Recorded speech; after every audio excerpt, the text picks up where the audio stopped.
Mesdames et messieurs, bonjour et bienvenue à cette 20e édition déjà du Challenge Prince Albert II de Monaco. D'ici quelques instants, on va commencer avec l'action, mais en attendant, on va vous présenter cette superbe organisation. Et je suis accompagnée aujourd'hui, comme l'an passé, de Yuri. Yuri, welcome and great to see you here again. Hello world! We are here in Monaco just doing amazing broadcasting of this fantastic race that happens just one time in a year on this really legendary waters of Monaco. Amazing feeling, amazing weather and amazing waves. And amazing lineup. Huh? Absolutely. You can say that every year we say we can't do better, and every year we do better. Yeah. Because with 26 crews this year.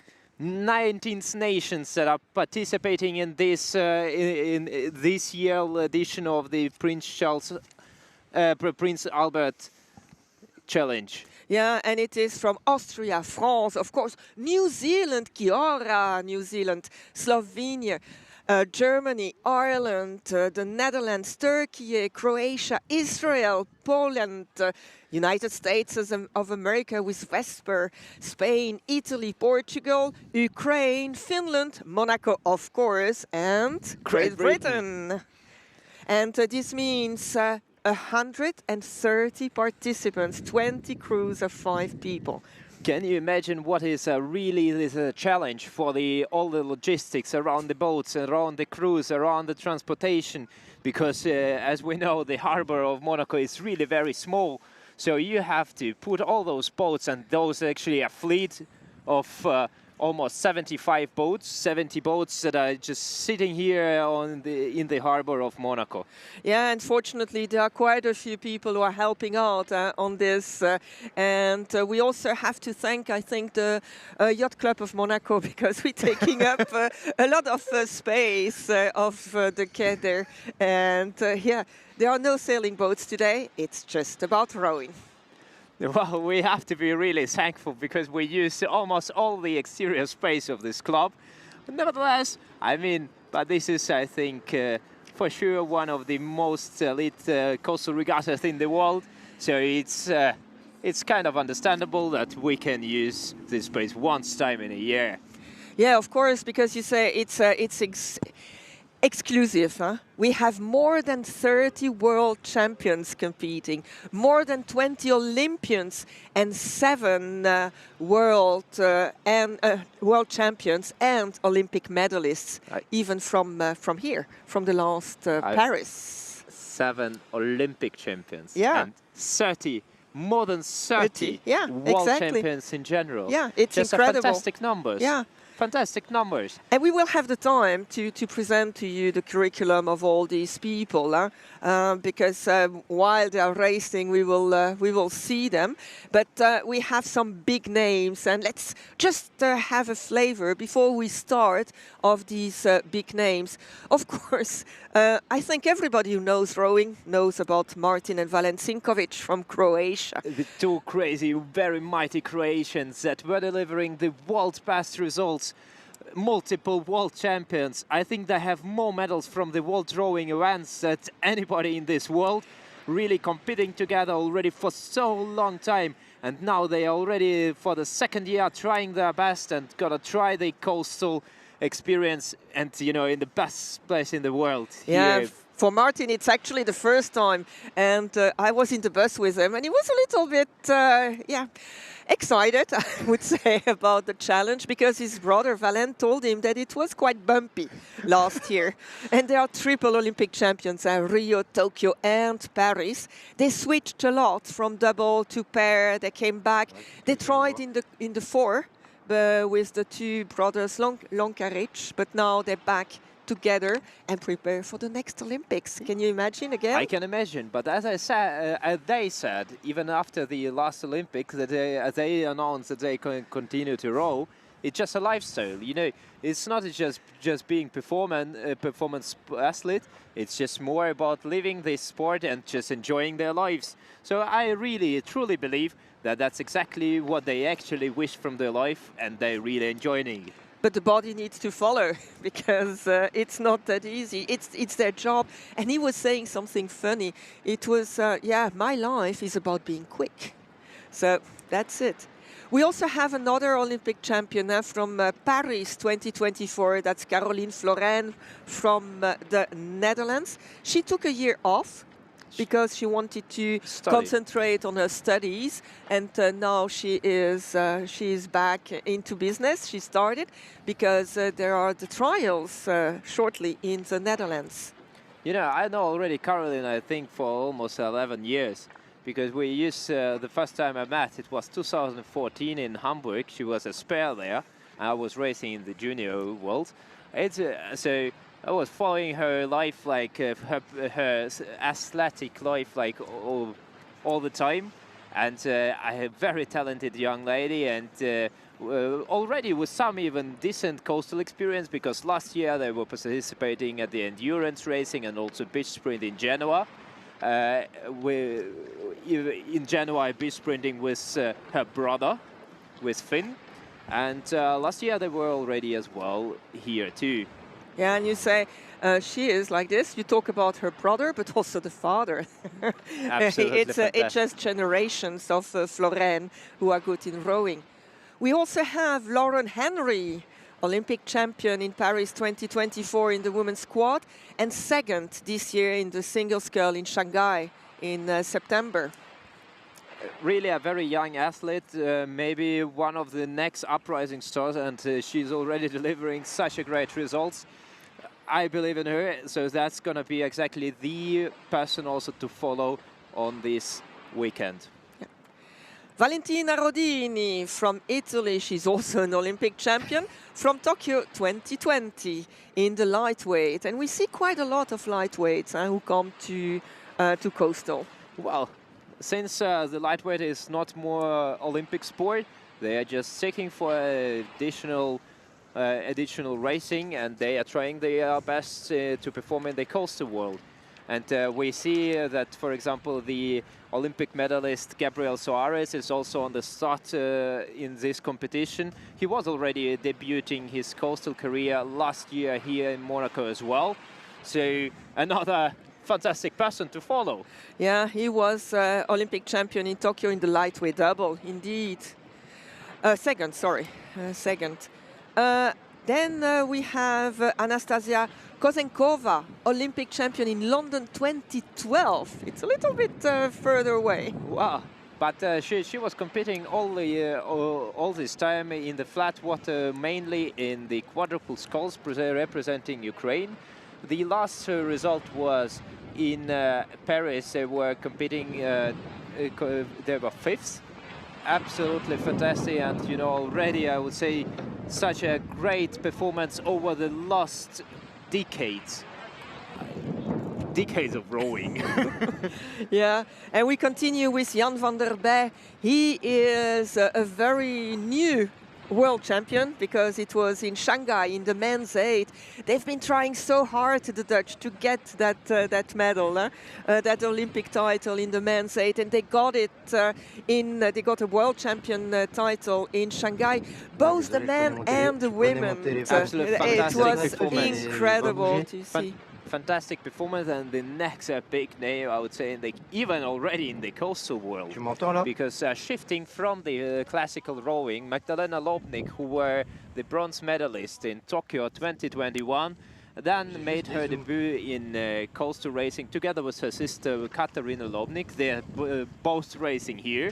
And I would say they're even very experienced at the Prince Albert Challenge, because Magdalena was winning this challenge already for 2 times in a row the last 2 years, and it's gonna be now they gather up with Valent and Martin Sinkovic. Gonna be a really amazing team, and this is definitely one of the teams that's gonna try to win this year.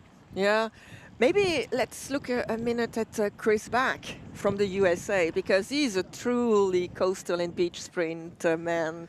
Well, I would say Chris Back is like one of those people who are really the coastal kids, because competing already, I know for sure, like the last 5 or 6 years only in the coastal world, there was really with a lot of medalists. I think he's even the most decorated coastal rower in the world.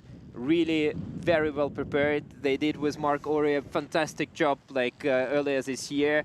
Were on the long training camps before the Turkey World Championships, even competing at the European Championships. And you know what the funny part? That he is basically from US, but a European champion in the club single.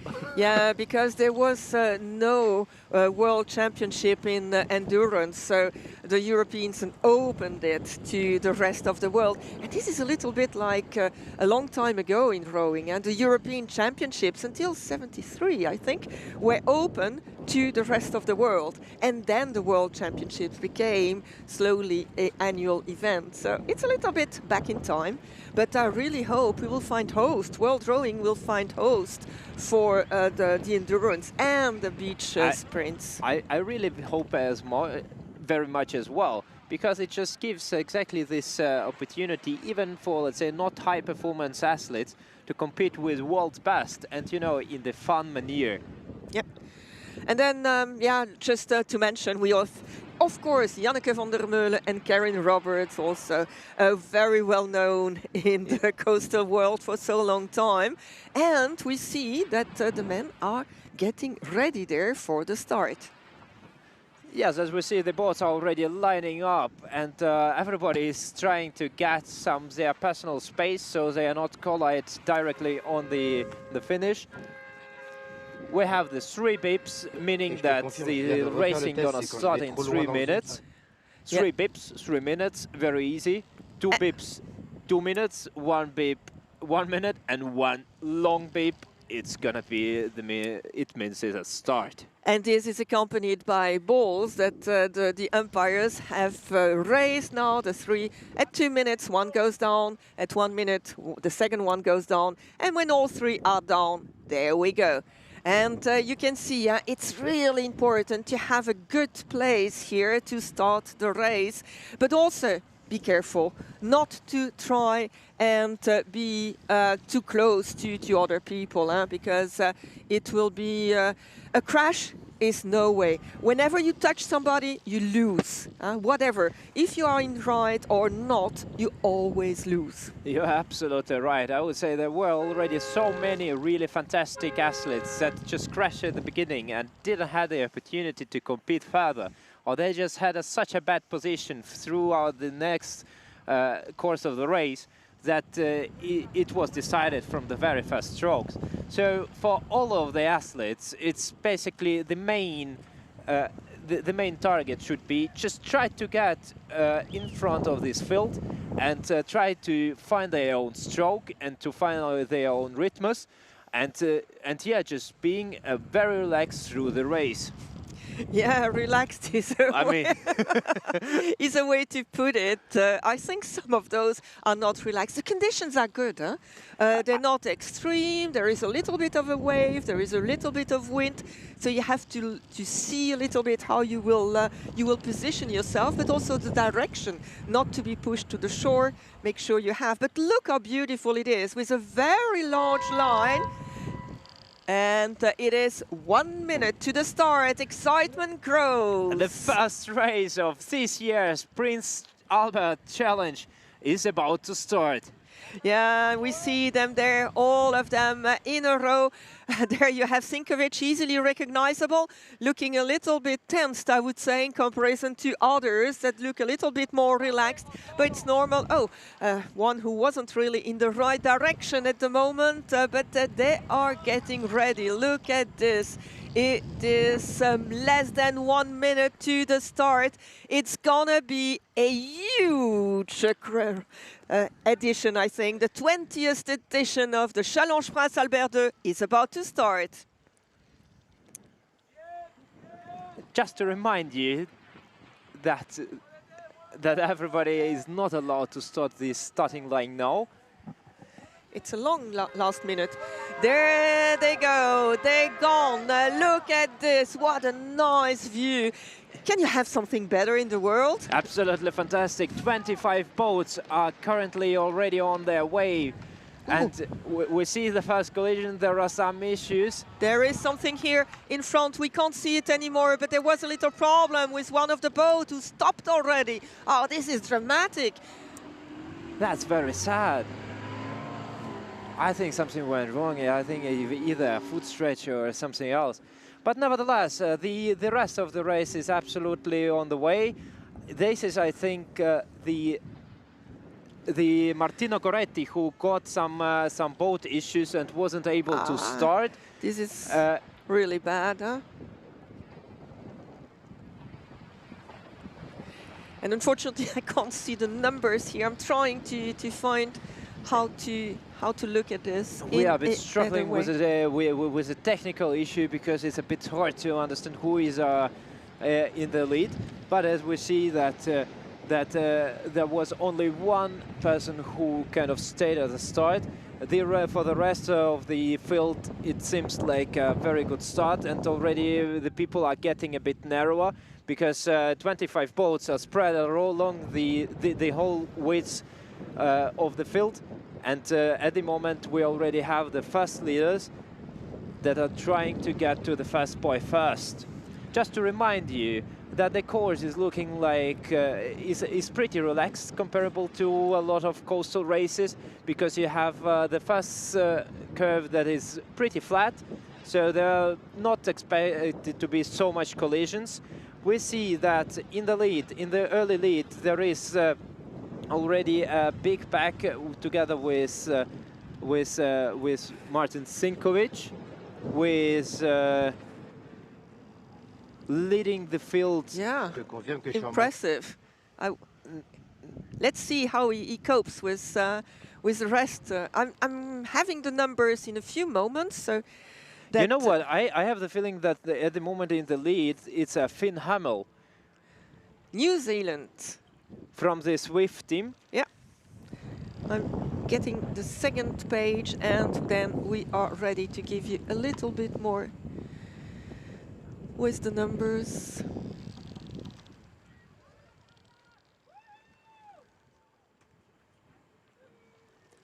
Such a beautiful scenery for all the athletes, and this is going to be just such a fantastic feeling to have been rowed here. I'm pretty sure that everybody who is now competing are really enjoying their time, because see, look at this swell, look at those waves, really fantastic, really fantastic swell, because it's not really flat. So the waves are already pushing a bit in the head, and the very unstable conditions. So this is not the race where the flat water rower is gonna have their full advantage, where they can use all the power they have, but rather they going to struggle through those already high waves comparable to flat water rowing.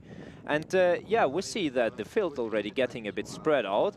We have a leader pack about of 4 boats, followed up by another peloton of about 5 boats, and they are staying all together. On the far left, we have the another group, and you see that already the groups are starting to build up. Yeah, and indeed, in the lead, it is the Team Swift Riviera Rockets with Finn Hamel, who took an early lead in a second position. It is still another Swift team, the Regatta Rascals, with Gonzalo Garcia.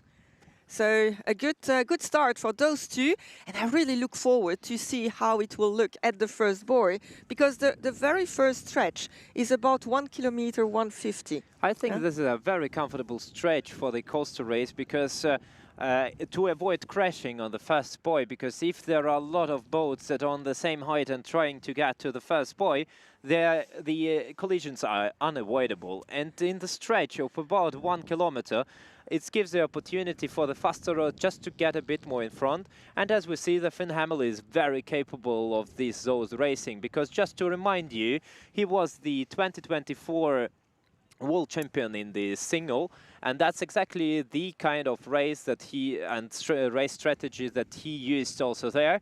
just trying to get out, and these sprinting capacities in the first kilometer just puts him in the very good position, in the perfect lining, and actually sets the rhythms for the rest of the field.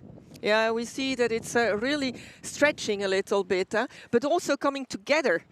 It's stretching and coming together, because the start line was very large and they could take their best position.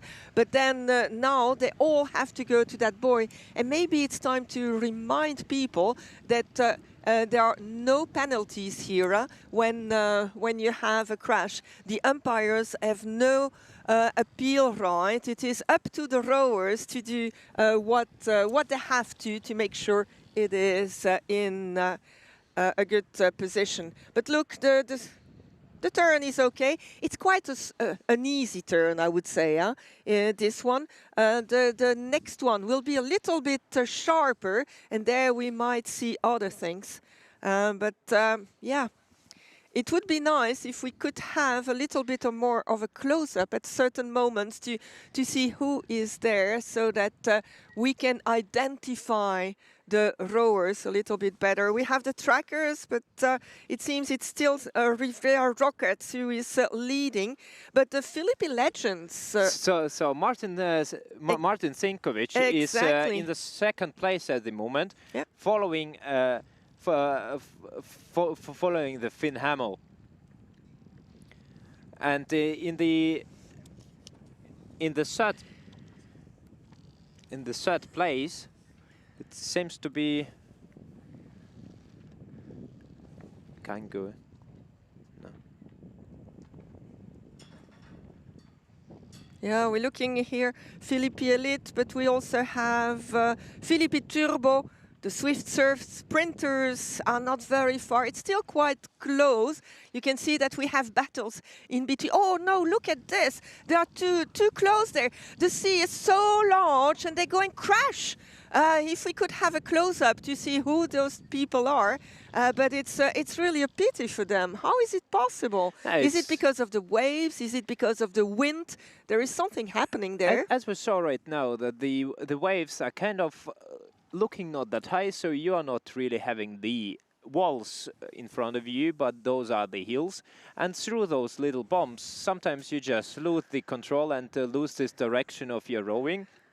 And it might be that you are just fighting for the spot with the opponent, and then you're just losing the track of actually, are you coming closer together or not? So I would say that is very common in the coastal world, and that is why, oh, look at those pictures. Yeah, it's amazing. Absolutely see those hills, exactly what I meant. And the hills, this is exactly the kind of waves where that are very long. They're very cool to surf, and this is exactly where, if you start surfing them, the boat gets up to speed of 130 split on the 500 meters. Finn Hamel looking very solid in this race. Yeah. It doesn't seems like he is anyhow. If somebody gonna try to catch him, and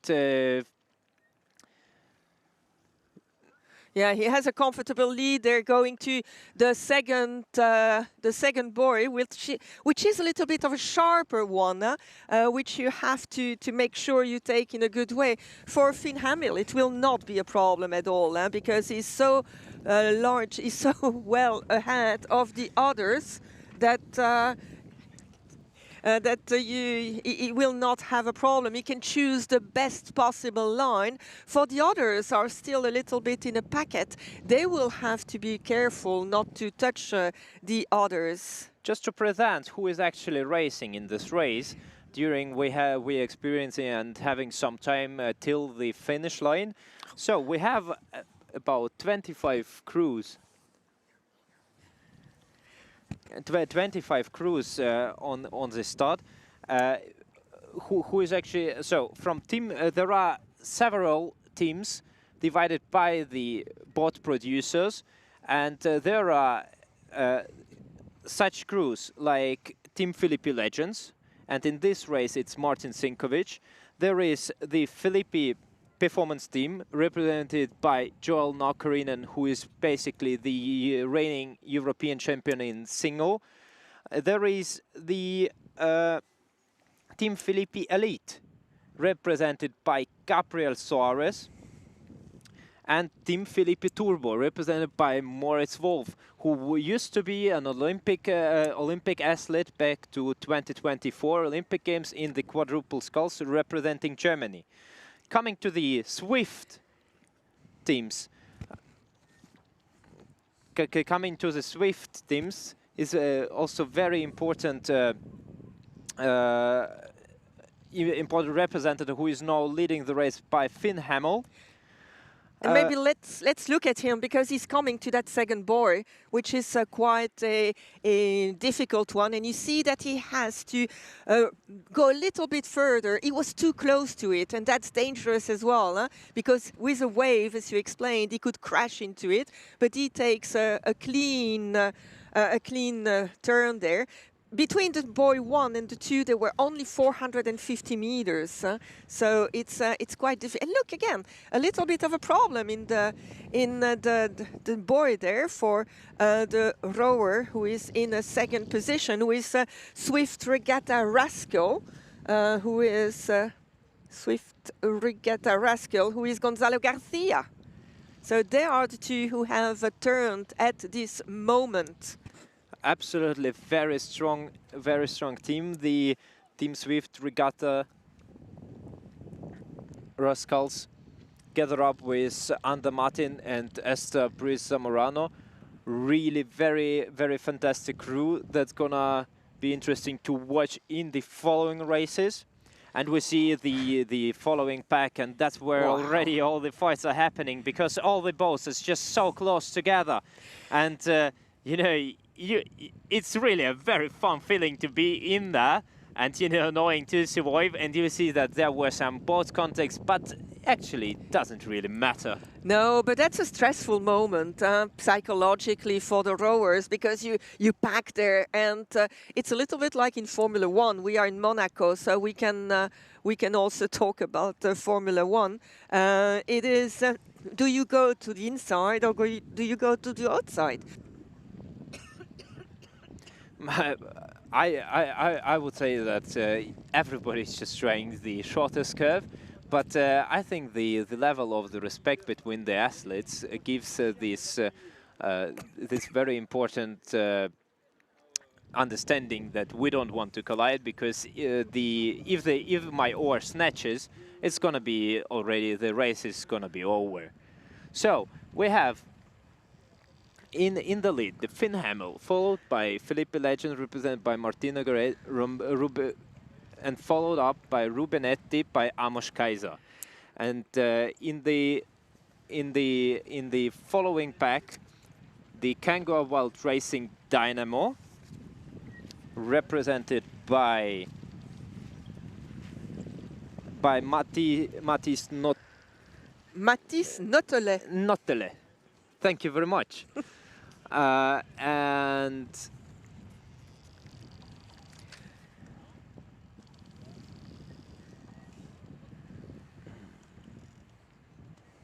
Wild Race, follow up by such crews like Filippi Turbo, represented by Moritz Wolf, Filippi Performance, represented by Joel Naukarinen, Kangoo Wild Racing Club, Lightboat Crew, Interstellar, and Vesper Boat Club.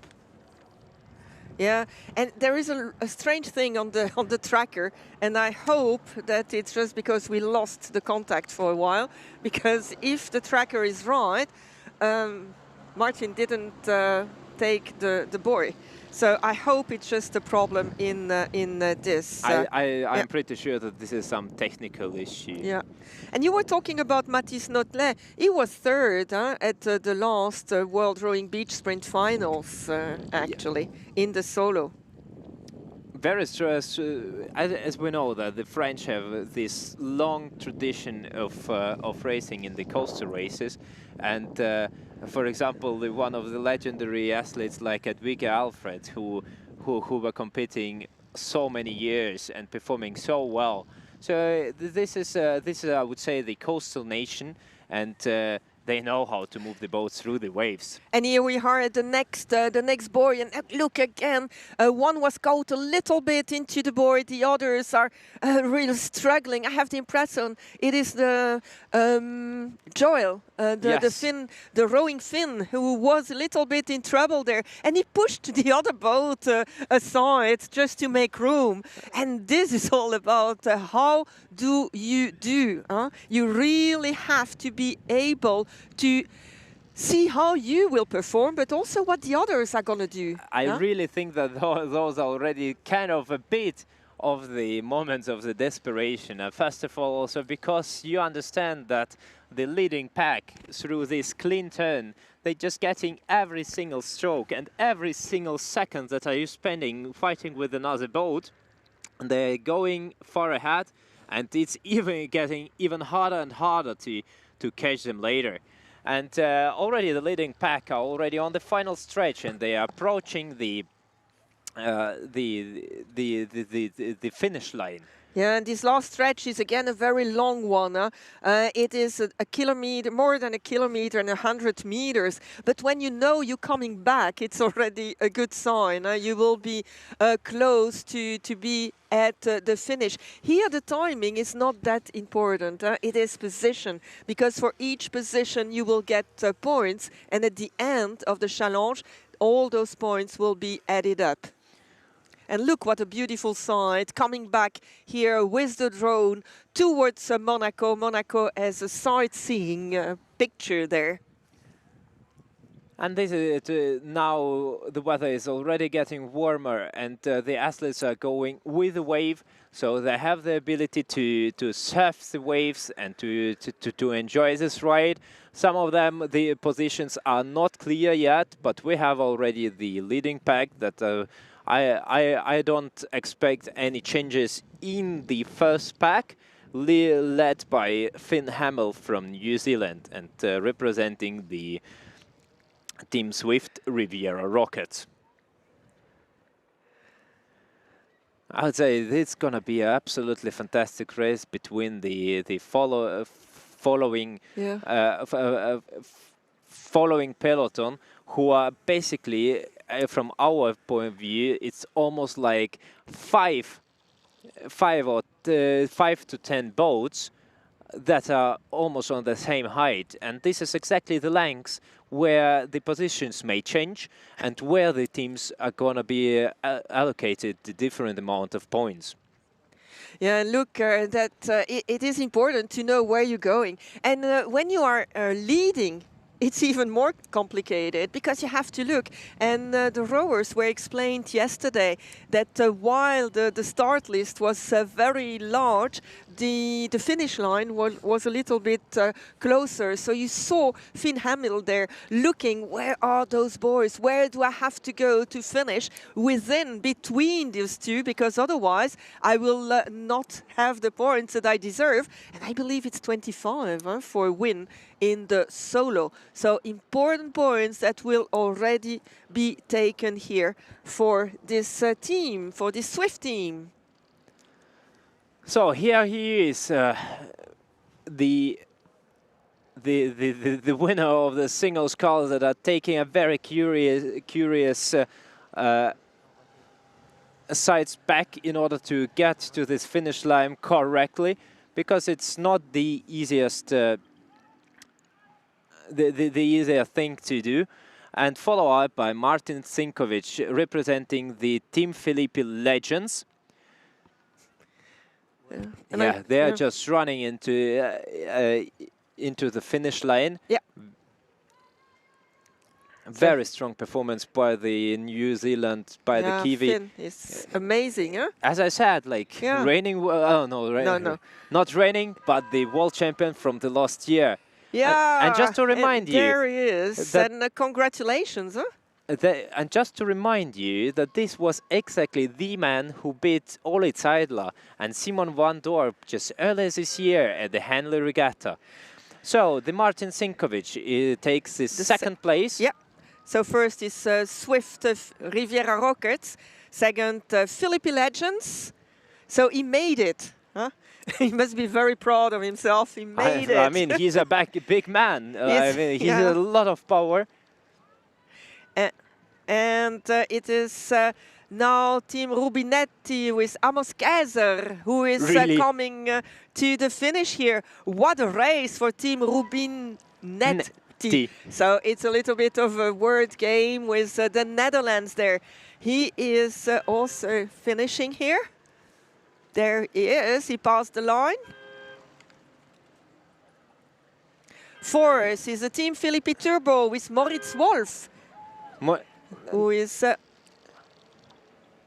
No, third was from Spain. That's not what I have here. So there is a problem with the crew timer. Sorry, I was trying to read what was there. But I think in the fourth place was Gonzalo Garcia, followed up by Team Turbo Moritz Wolf.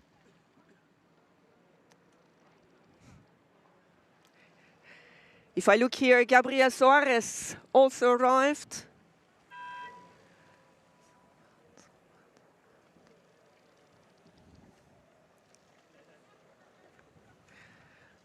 Let's wait for the official results a little bit later, but you see that they are exhausted, huh? And we see them passing here. Number 120, Moritz Wolf, who just passes here, and number 2. This is Gonzalo Garcia from Spain. Gonzalo Garcia, yeah. Also a very good coastal rower, huh?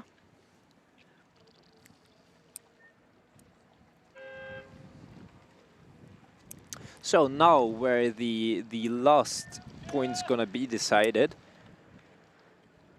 On your screen it is Mathis Notelet.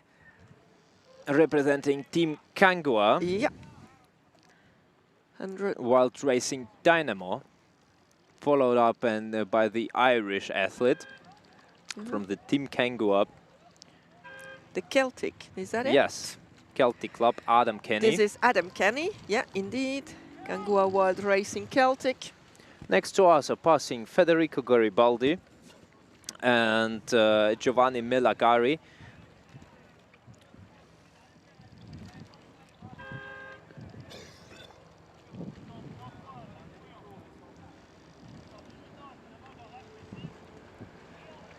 I didn't see Joel Nokarinen arriving, right, but I guess he right now in front of us in the red boat we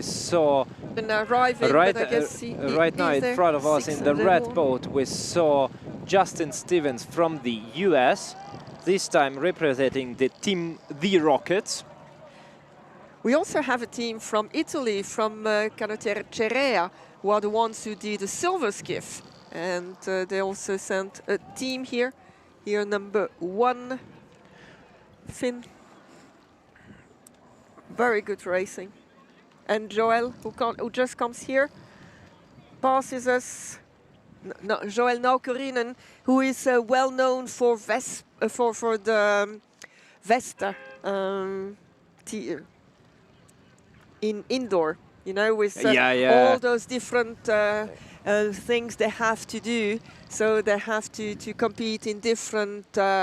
In a different sort of competitions, and the best, he won it already several times. He's so strong on the erg, but he's also good in coastal. And actually, because he can't train in Finland in the winter, he goes to Spain. Yes, he almost lives in Spain. Yeah, exactly. And spends so much time actually spending with the Beach Sprint Academy as well, training together with Ander Martin and you know, you will see how well they perform in general.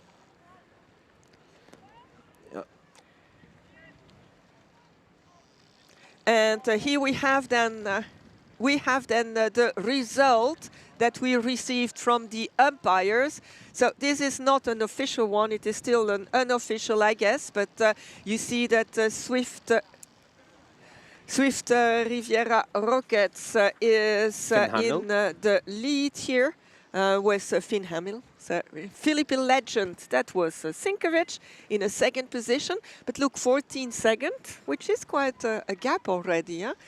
Then Rubinetti, so the Dutch team with Amos Kaiser and Philippi Turbo, who is Moritz Wolf. Maurice Wolf in the 4th position. 5th, Philippe Elite is Philippe Elite in 5th position. And I let you look at all the other ones.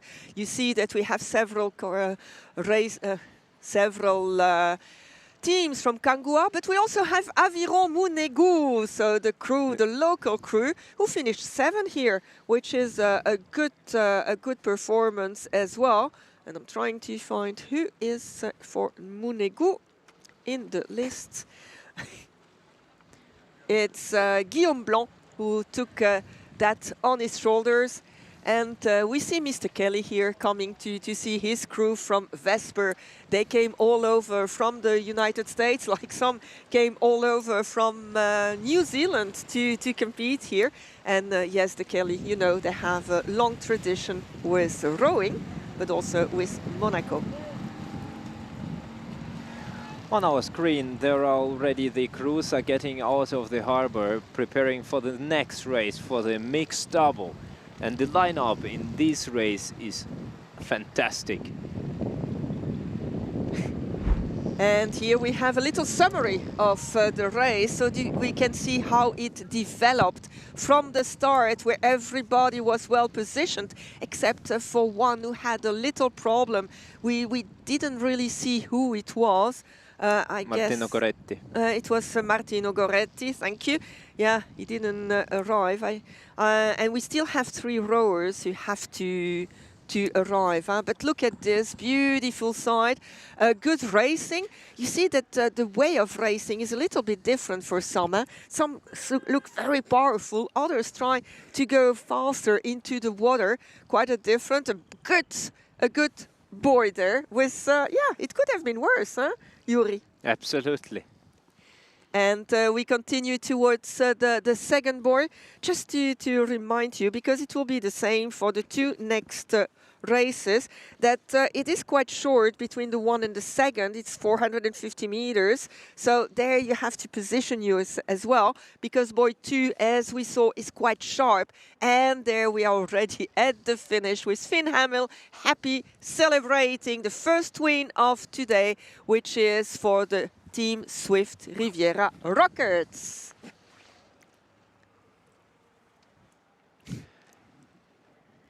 Amos Kaiser really happy as well.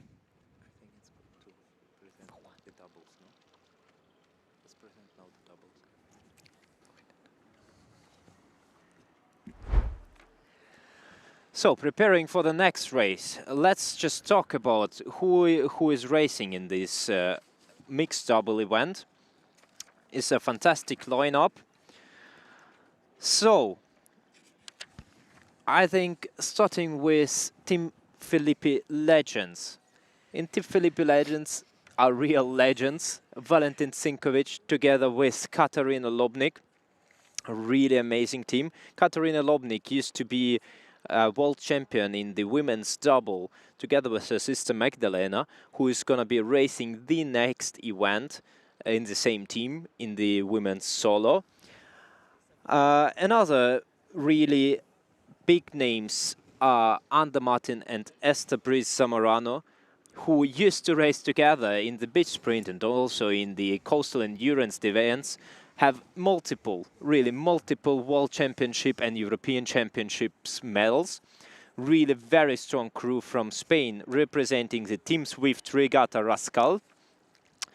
Another team to mention is Team Filippi Turbo, that is represented by 2 athletes from Germany, basically with Franz Werner and Sophie Leupold, who were this year already silver medalists at the European Beach Sprint Championships.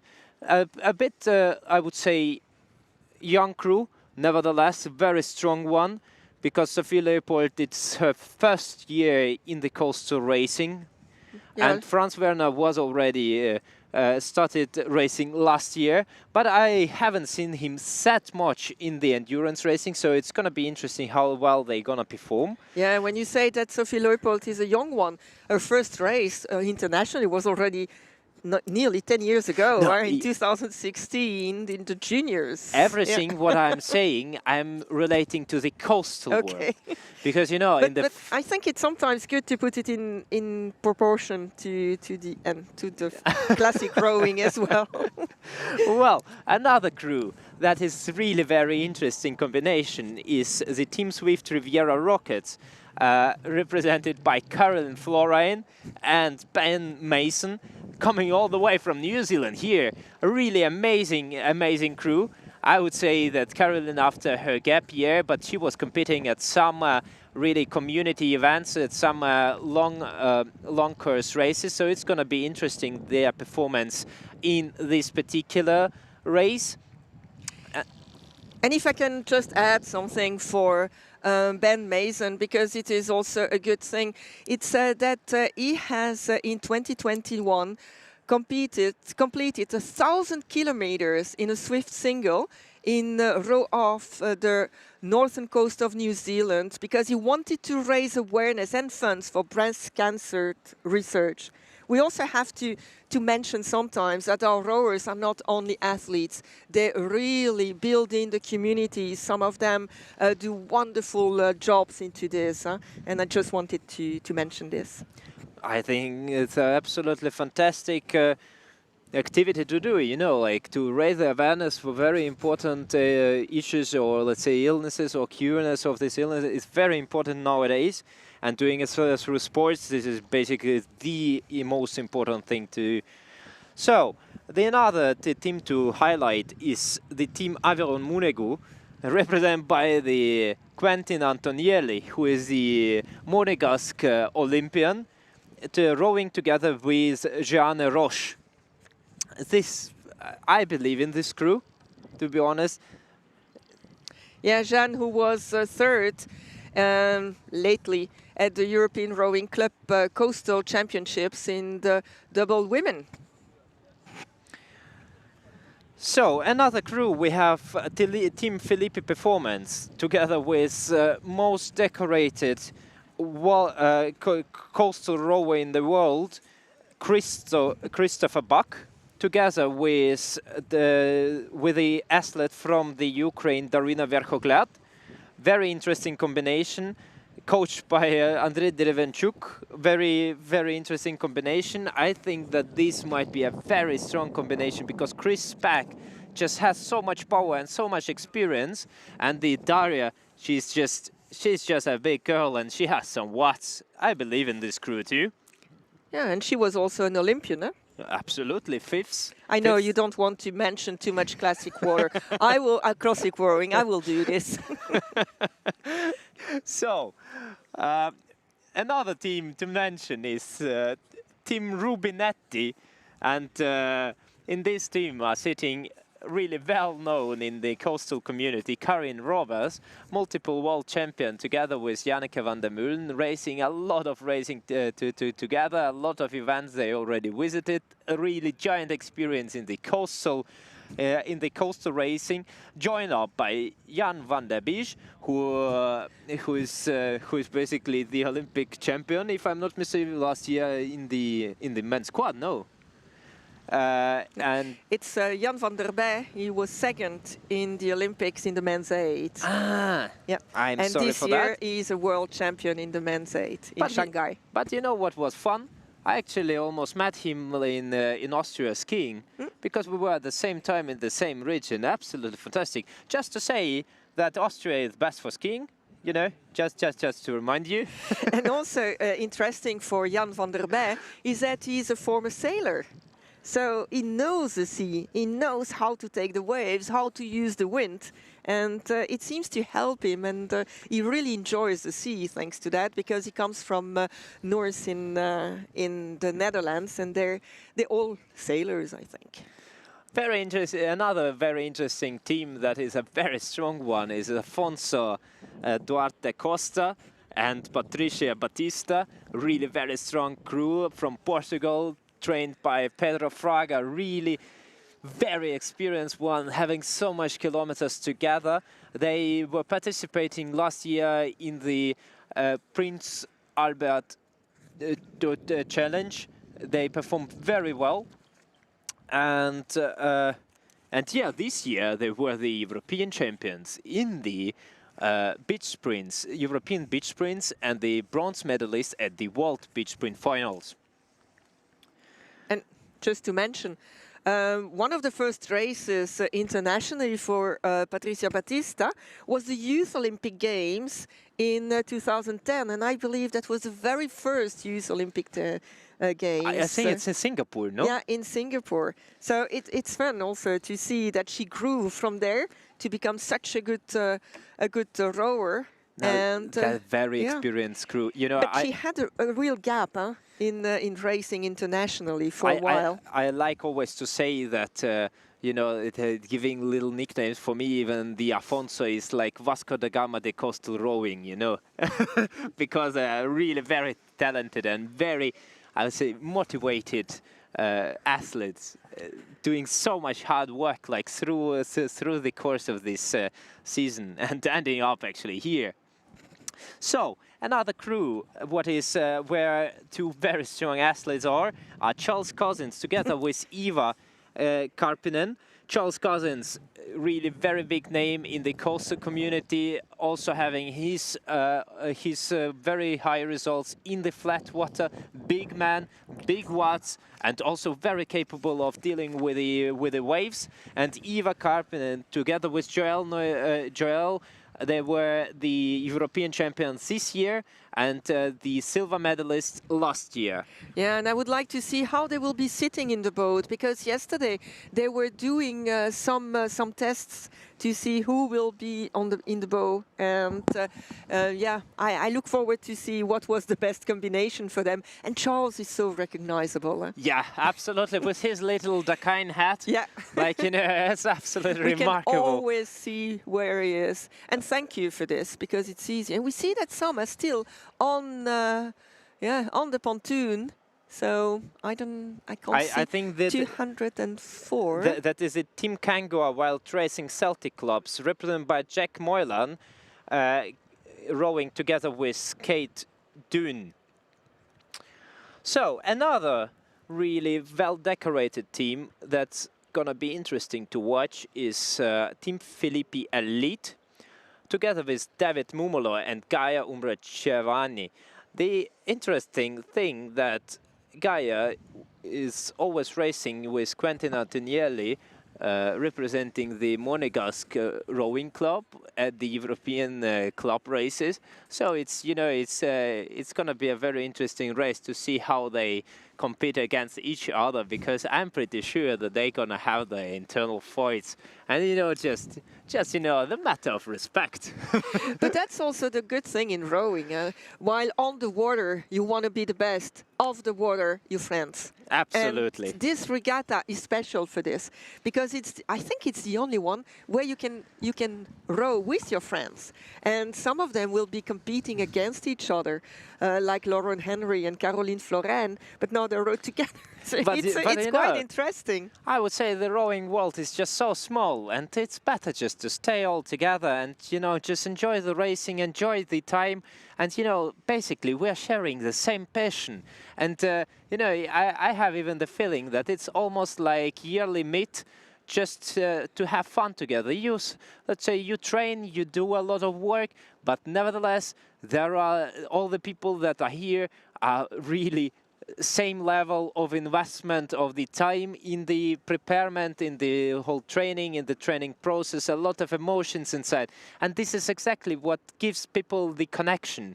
And, you know, and that's how what is a perfect basis to build up international friendships. Yeah, and also for some of them, the training for classic rowing already started again.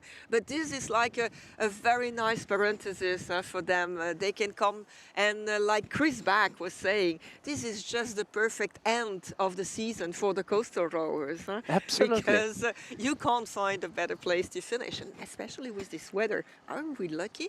Did the organizer go to Saint Devote to ask for I think they perfect performed some water? Sundance. Yeah. I can imagine that they were dancing some waltzer like there somewhere on the... But here in Monaco, it's Sainte Devote all the time, because she's the one who will give you what you want as conditions. Talking about the next cruise, the crew to mention is for sure the Team Lightboat. This is the crew from France with Chloé Briard and Antoine Lefebvre. Lefebvre. Very strong crew from France. Indeed, yeah. Because Chloé was, I think that, yeah, you see them there on the screen. Third in the mixed double earlier this year in Turkey at the World Championships, together with with Lefebvre, but they just beat Patricia Battista, who we talked about just earlier. So it's a revenge here. I would say, yes, it's going to be very interesting to watch. So, coming to the next crew from Austria, represented by Henrietta Ringleb, who is also a very common name, like in the coastal endurance racing, because a girlfriend of Charles Cousins, and you know, if people just stay together, that's also going to be a very interesting race, because Henrietta is the girlfriend of Charles Cousins, and they're racing against each other, so you know, it's going to be interesting to watch. Don't go into private lives. But you know, this is just, you know, this is just family stuff that's going to be decided on the water. Yeah, and she will be with Norbert's Dulbiskis, who just competed a few weeks ago in Antalya. Yes, originally Latvian athlete, but living in Austria, in Salzburg, working for Red Bull. A very, very cool, talented guy, very motivated for a lot of performance. So doing some modeling stuff, absolutely fantastic person. So coming to the Italian team with Simona Martin and Valentina Rodini. Simona Martini is very well known as a coastal rowing athlete by being always in the front pack, always fighting for the best positions. And Valentina Rodini, as we mentioned before, an Olympic medalist. So very strong crew. I believe in them. They're gonna perform. And in the meanwhile, we heard the 3 short sounds to say that it's 3 minutes from the start. Another team to mention is Team Kango World Racing Dynamo, represented by Roberto Gotz from Italy and Megan Knight from Great Britain. We see that they are preparing. Ooh. Seen like this, they're quite close together, huh? On this field. And 2 minutes to the start. We see here the 7:15, which is Canottieri Cerea on the front here, looking around to see who's there. We also have, I'm trying to look at the numbers, number 23 there. Number 23, who is a Vesper Boat Club with Liam Jenkins and Isabella D'Angelo.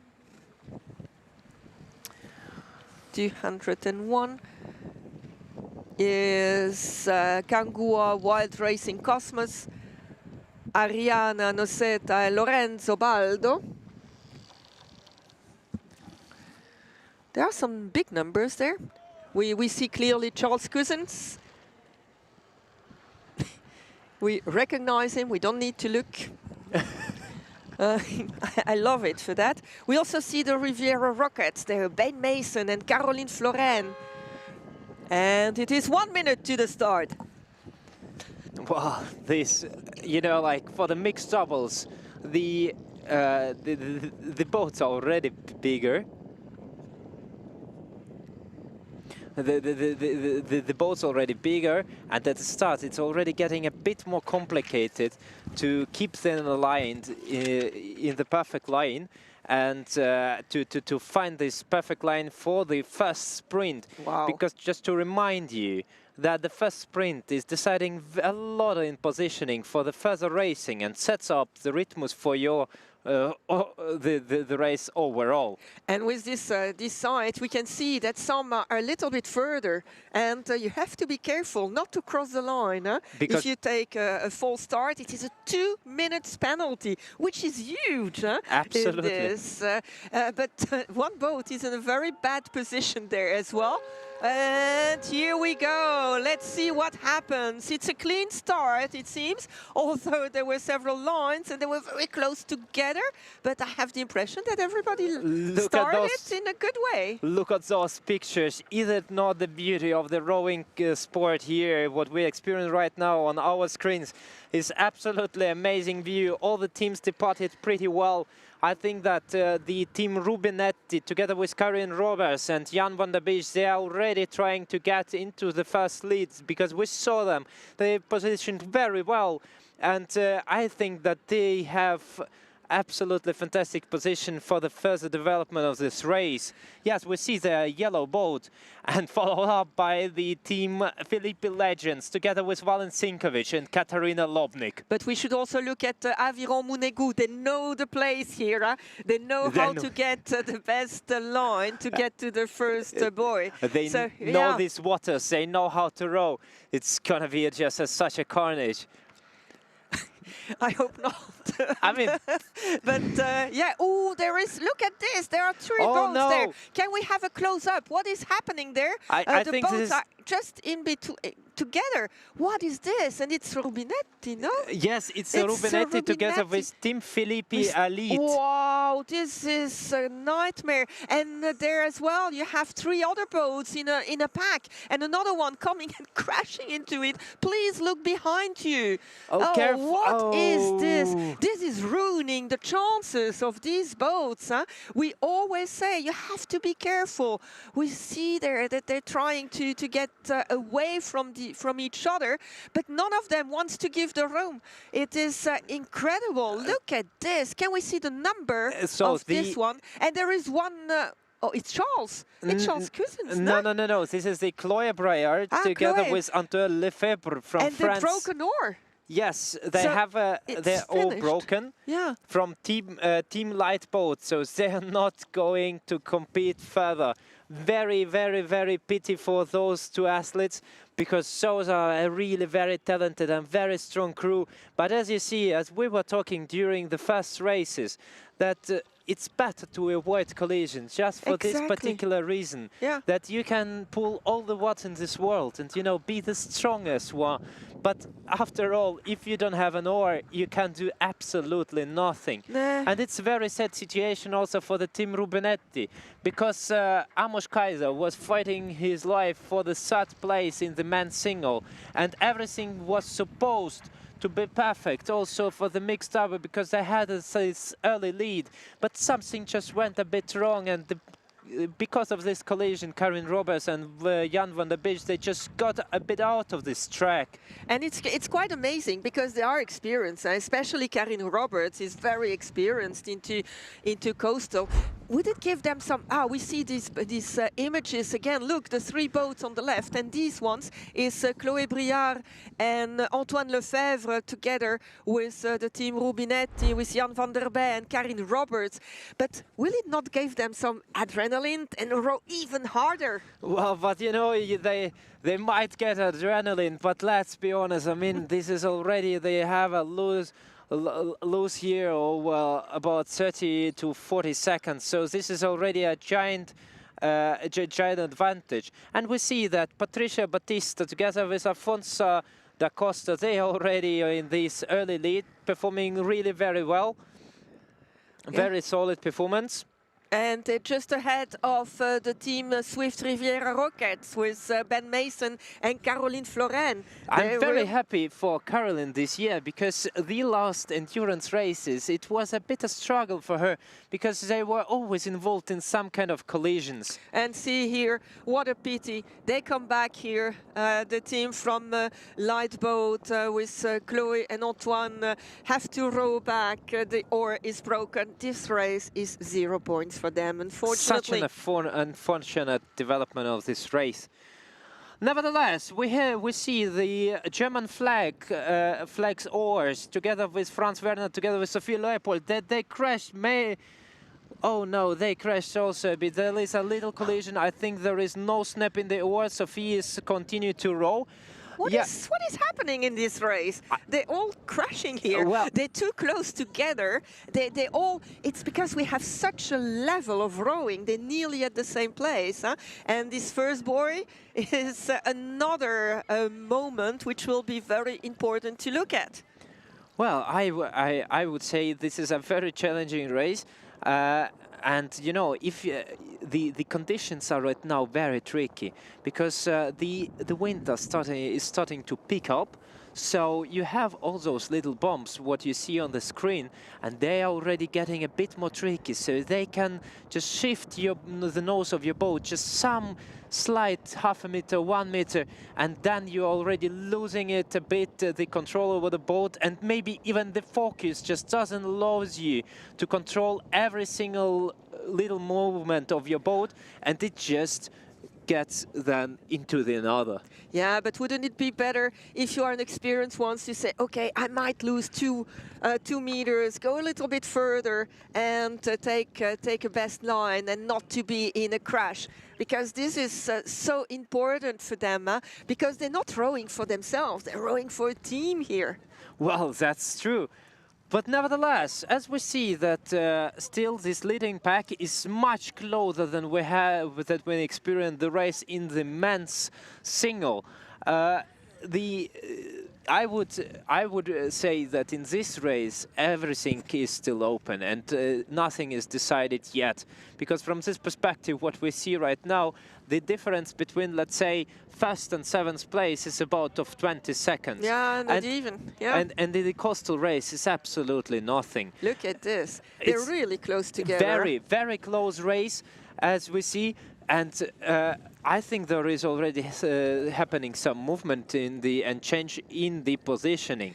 And we're coming to that very sharp buoy, the most difficult one, the buoy 2 there, where they have to come back. So it will be challenging. Let's look whether everything goes right. And we see that the waves could push them towards the buoy. Yeah? So they really have to take a large turn to make sure they're not caught into the buoy, because she will not move. I would say that this is a very challenging thing, this buoy, because if you touch it with the oars, it's not like that you can move it through, because it's pretty fixed. And we saw a boat going really large, but not stopping. And it might be a good decision, because you keep the speed of your boat as well when you do like this. You don't take any risks. You keep the speed. So yeah, but you do some meters more. But let's see, and maybe we will have some surfing now with the wind. They will come back with the wind at a certain moment. I think this is the right direction, and with the waves. So coastal rowers will have an advantage. Absolutely. So, as we see right now, a very big pack of the rowers are already approaching the final turn. Yep. And I think that the most interesting part of this race is going to be the final stretch. Yeah, they will have to give everything they still have. And I believe, like, with this... Yeah, but it's a long one, huh? It's more than 1,000 meters again, the last stretch. So everything will be possible, and I hope that the umpires are ready with their chronos. And will we have a photo finish in coastal? Well, can you remember the finish from the mixed double from the last year? Yeah. That was absolutely disastrous race at the end. There were like 5 or 6 races crews that were just so close to each other, and even the direction they approached to the finish line was completely different. Yeah, and we see again that they're looking for the line. You see that they're not having exactly the same one. And being in front, you have to turn around much more. Or if you are in a second or third position, you have to trust the others as well. Because I saw sometimes a coastal race where the first one was not in the right direction and everybody followed. Yeah, it was really... that was very interesting situation in Barletta, where Chris, back together with Corey Rogers, were racing, and they were in the lead, but the mislead that they just gave opportunity for the team from Sweden to catch them up, and it was actually already decided in the last moments in the real big sprint in endurance race. Yeah, exactly. So here I hope they all see the right boys at the right place, because there was 50 meters between, so it means that some of them will have to come back towards the buoy and try to take it in the best way possible. We had the leading crew seems to be okay, but then you have 3 crews really close together, and that will be the interesting. Look, they're really trying to go ahead. It is for every stroke. Once you have the wave, once you don't have it, so it makes a huge difference. A good turn there. A very close one. Yeah, very close. Whoa. I think there's going to be a little collision because there was a little surf. Too close. But it's good for the leading because they can go. They can increase their lead here without having to give too much. But look, the 2 crews there, they're still neck and neck. It is amazing. That is what I was trying to say. That you know that the most important thing is just to stay a bit out of these kind of fights, because it just gives this additional advantage for the leading crew just to get a bit further away. And this is already, let's say, additional win of 5 or 6 seconds, and this on the final stretch just gonna be harder to overtake them and to get them.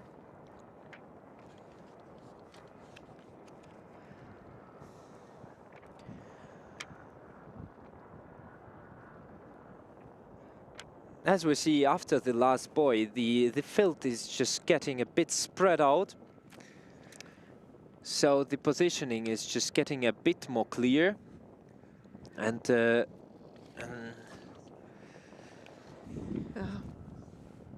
yeah, it's if we could have a little bit of a closer up so that we could see the numbers, it would really be interesting, and also to see the faces of the rowers, because it becomes harder, tougher and tougher. And don't forget, all of those rowers you see this morning will have to race again this afternoon for a 6K race. Here it is a 4K, and there they will have a 6K race. just to remind you how this challenge is made, is that they're gonna be just that the points are going to be summed up. So there are two people, one man, one woman, racing in the singles, and another two racing in the mixed double. Then they're gathering up like Power Rangers assemble for the quad racing, and the points together calculated gonna decide who is the overall winner of the endurance race. And then also adding up the points from the sprint competition from tomorrow, gonna be decided the winner overall. And there we saw that they were nearly crossing others. There is quite a large distance between the first in this race and the others. And this is the last buoy they're taking, and this will be the last stretch for them. So 1,160 meters to the finish. They will be hard because the conditions are getting more difficult, and also because of all the things, all the adrenaline, all the things that happened already here. And while they are taking the last turn, some are still have to do all the field. I guess they had some problems there because the differences are so huge. And to make it even more difficult, we have some speedboats making waves. It doesn't matter, I think. In this particular weather conditions, I don't think that it matters that much, because you have these big hills that are making the overall surf waves, and also these little bumps that's just getting a bit more challenge to this race, and giving a bit. They're taking the feel of stability away, and where the rowers are getting really challenged. Yeah, and we still have, I would say, 4 crews that can come for a winner. in the mixed double because we will see also here the abilities to use the conditions to come. And I have the impression they didn't see too well that the finish line has switched a little bit. Look, they are going very close to Mare Terra, to the new part of Monaco there. They have to come back a little bit towards us at the end of the digue. So it seems like in the lead right now Esther Brizamorano together with Anda Martin, representing the Team Swift Regatta Rascals. Indeed, with Esther Briz. Yeah. Ooh, look at this. Followed up by, it seems like it's Patricia Batista together Afonso da Costa, and fighting for the next place together with Ben Mason and Caroline Florine. Indeed, very easy to recognize with a little top on her head. And look, the direction is not the same, and I believe that Caroline and Ben Mason have the best line here because they're coming towards here, and they will win some strokes doing this. But you know, I believe in Afonso and Patricia that their sprinting capacities from the beach sprints, they're gonna just revive them, you know, give them another breath, and they're gonna be able just to perform it so well. You think so? We'll see. It's but that's exciting, yeah. Because when we look at the lines here, you see that they're all very close to the shore. Absolutely. It must be. It is really like a classic water race here, next to each other. I would say it's much better. The water is a little bit rougher, and anything can happen, and you can see that the boats bump at certain moments, so your ability to use this is also important. Oh, no, they're not going to crash. Come on. Not now, not now. It would be such a pain, and you saw it's because Patricia Batista had to come back into the line, and the others didn't want to move. Well, but let's see right now on the stroke rate, and I have the feeling that the Portuguese are just trying to get it a bit higher. Yeah, and coming back on the lead as well. Look at this, what a finish! Between each other, that Caroline Florine and Ben Mason, they are taking their move, and they're trying to catch those Spanish crew from the front. It's absolutely fantastic race. It's going to be like very hardcore last 300 meters or 200 meters to go. We see already the finish line in their side. Patricia Batista is biting her teeth, is trying just to get those. Yeah, and every second stroke you can see that he's looking, where do I have to go? Where is that finish line? And the others just go. And this fight between the two make that they come closer to Ander Martin and Esther. Yes. It is a great fight here, but they keep. You see that they're looking as well, and there is looking at the finish line. I believe he has a good line. He has the best one, and still the Portuguese are a little bit too much to the shore. They're losing meters again doing this. But nevertheless, I think they still try to fight. Yeah. The Caroline Florine and Ben Mason, I think they're trying to get to those Spanish crew together with Anda Martin and Esther Brizamorano. Yeah, but yeah, 100 meters to go, 150 maybe to go, and I think it will be a win for the Spanish crew, for the Beach Sprint Academy, actually. Yes. And look at this, it is brilliant. They must be so happy. It is such a good win for the Swift Regatta Rascals. Look how exhausted they are. And in about 2 hours, they have to do this again, but 6Ks. So we will see as well how they can recover from such a race. It is incredible, really good. So, followed up by the Ben Mason, together with Caroline Florine, representing the Team Riviera Rockets, and gathering some additional points. Just to mention that Finn Hamill from Swift Riviera Rockets was the first, so they're already putting them in a very good position in the overall ranking. Exactly. Followed up by the Portuguese athletes with Afonso da Costa and Patricia Batista. It is the Swift Surf Sprinters. And followed up by the team from Germany representing the team Philippi Turbo. Yeah, Franz Werner and Sophie Leupold. Really true German turbo, like Porsche, but Philippi. And then you have a team Kangua, Wild Racing Cosmos, Lorenzo Baldo, Ariano Noceda, Rubinetti, Simone Martini. We didn't see him too much, but he's still in a good position here, together with Valentina Rodini. The Harbour Hooligans for Swift, Charles Cussing and Eva Karpinen, Kangua, Galaxy, Mathilde Barisson, Guglielmo Melagari, Philippi Performance, Chris Bach, and Darina Verkogliat. Just to tell you the level of this race, huh? Because if these two are in the 10 first, but not really fighting for the first position, it shows the level of this race. Huh? Just right now, crossed the finish line, also the Team Philippi legends, Katarina Lobnik together with Valent Sinkovic. It was very unfortunate start for them because they got crashed together with Team Rubinetti. Just, I think 1 minute after the start. Such a pity development of the previous race. Nevertheless, we're gonna hope that they're gonna perform the best in the mixed squad, and that Magdalena Lobnik, just to mention it, the European champion and silver medalist of beach sprint finals, gonna gather another points, and she was beaten by Emma Twig. Let's say it's not beaten. I would say it was a very decent fight. Yeah, but Emma Twig, who comes from classic rowing as well, and now goes into this. She's such a successful rower as well. So it's a battle at the top. And I just saw that Aviron Monégasque, we saw they were really at the back, at the edge there. They got a full start. So 2 minutes penalty. Uh-oh.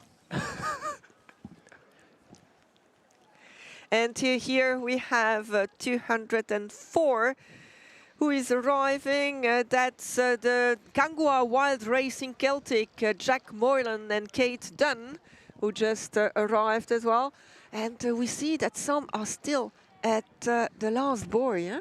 So it will take them some more time to come here. I think it's just because of the different crashes that were happening and a lot of fighting what happened like in the course of this race.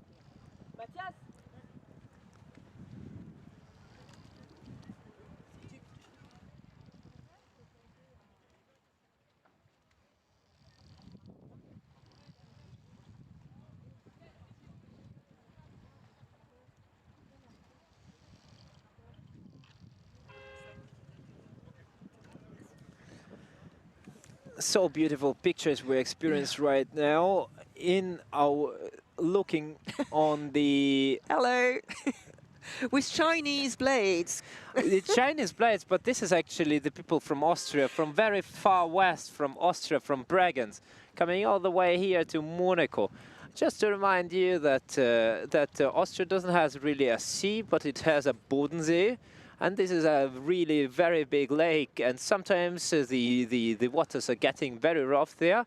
So just a part of the bigger program, how to include the furthest western part of Austria in the rowing community. There is a very good possibility to train there the beach sprints and the coastal racing, and that's what we see here. That a very young crew representing and trying to fight with the world elite. And we also saw another Austrian there just before the team, the Rockets, Christy Wagnes, together with a French Louis Fontanilli. They're coming there, we see them passing.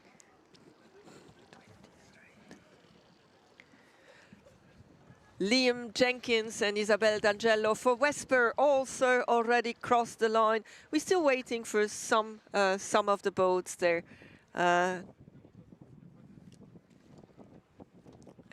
yeah.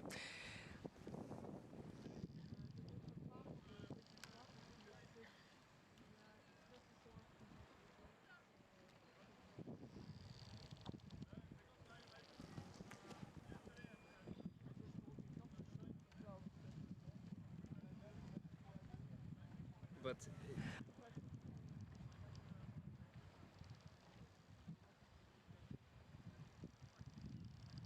a bit sad that we don't have a live update of the positioning, because you can see absolutely.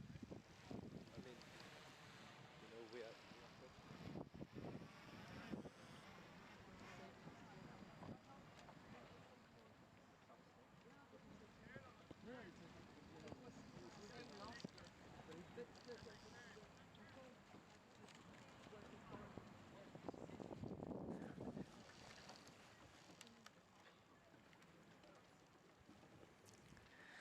En premier...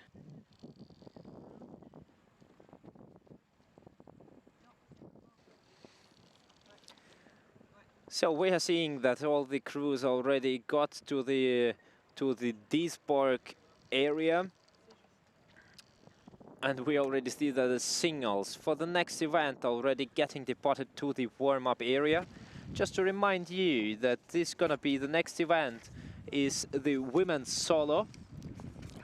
The field here, you know, like I'm always repeating it, but it's just such an amazing field in this year, that so many recognizable faces, such a elite rower that came here this year.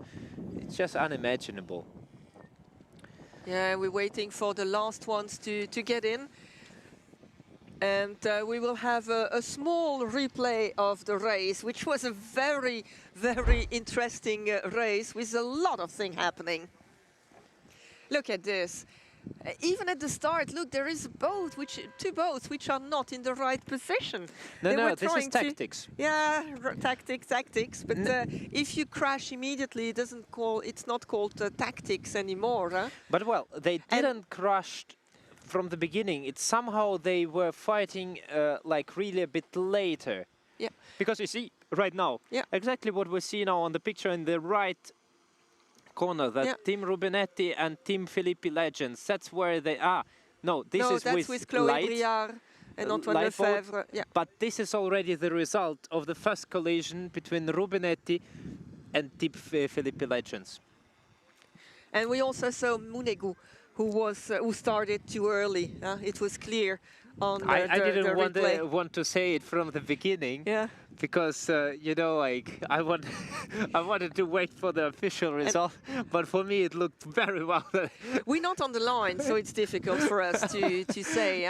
And here we see then this wonderful fight that we had at the last stretch between the two boats, between the Dutch and New Zealand and the Portuguese, and they really tried to match each other, but it was one moment. You can really see it was one moment when they nearly crashed that it changed, that the race changed. But what a beautiful finish for Ander Martin and Esther Brice. Well, but this is, you know, this is already a crew that were performing a lot of racing together.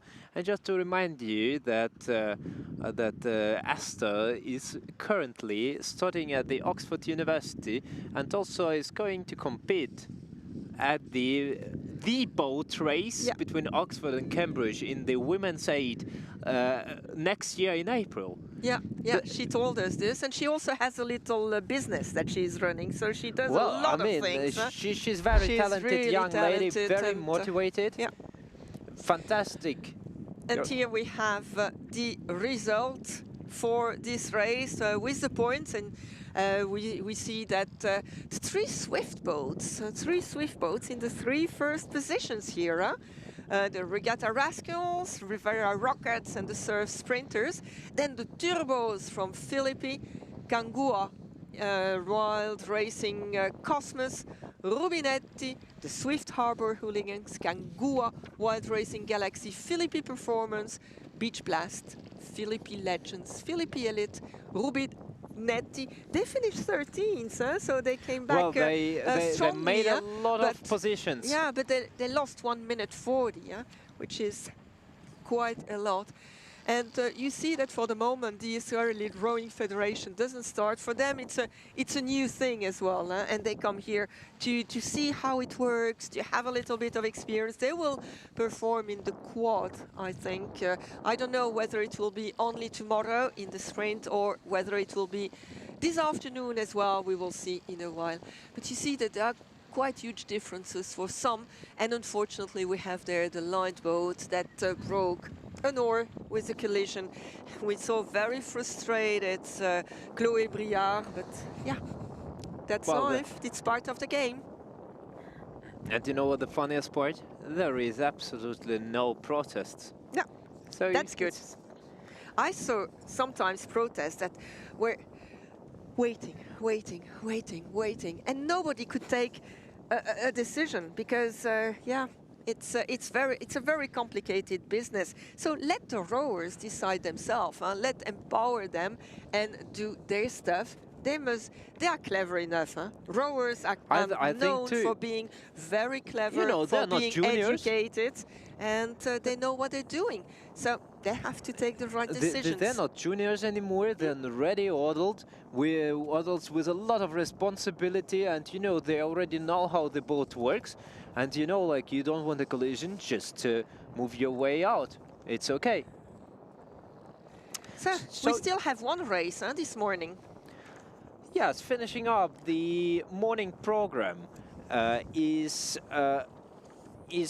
finishing up the program are the women's solo racing. So, and before we go to this, we can already have a look at the ranking at the moment after 2 events. Look at this. It is 47 points for the Swift Riviera Rockets.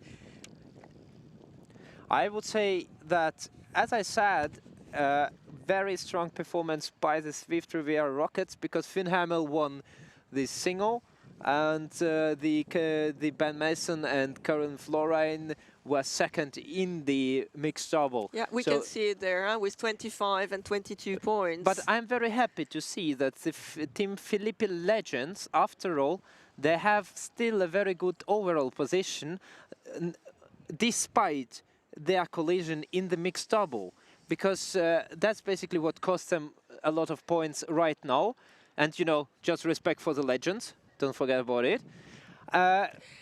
But we will see, because the solo women will be really important. Absolutely. To do this. But then there is the double of points to have in the quad. Absolutely. So it's 50 points, so that's really huge. And yeah. On the place too, there were the Team Swift Regatta Rascals, the Spanish crew that was gathered up by the Swift Racing. And in the third position was the Team Philippi Turbo, the fully German power. Yeah, but here you see we are already at the second page, because all of these crews, theoretically, can still have a good position. Except for the ones who have 0 for the moment, but it's unfortunate for them. But well, let's imagine it's going to be just such a big collision involving 12 boats in the mixed quad.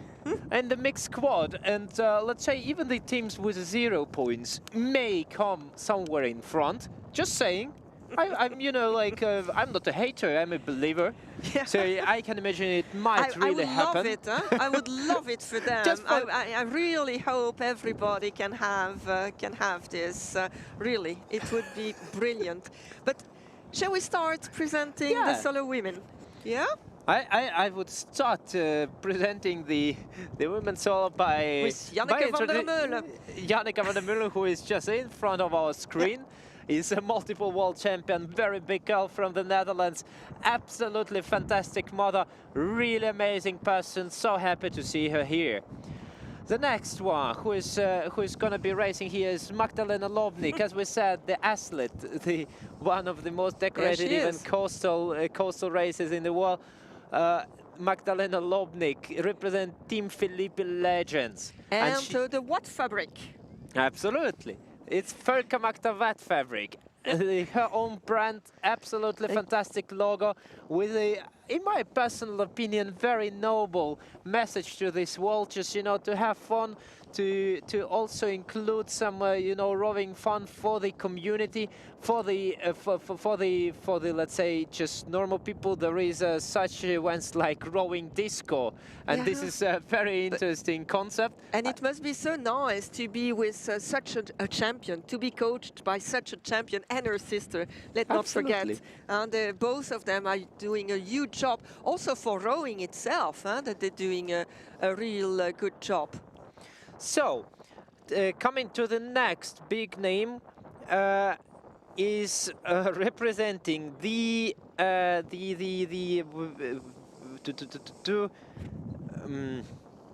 are you looking for? I'm looking for the Great Britain.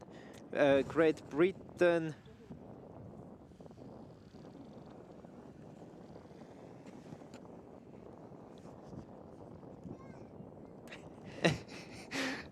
So we will start in about 10 minutes, and Yuri has some. Yuri just has some brain lag at the moment. And as I don't know what he's looking for, I can't help. Let's go to another one. For the Team Swift Riviera Rockets, represented by Lauren Henry. Okay. The one we were mentioning earlier this day. Absolutely fantastic young athlete with a lot of already such a great results in the flat water. And in classic rowing, indeed. Absolutely. She's an Olympic champion, and she was so disappointed to be only second only.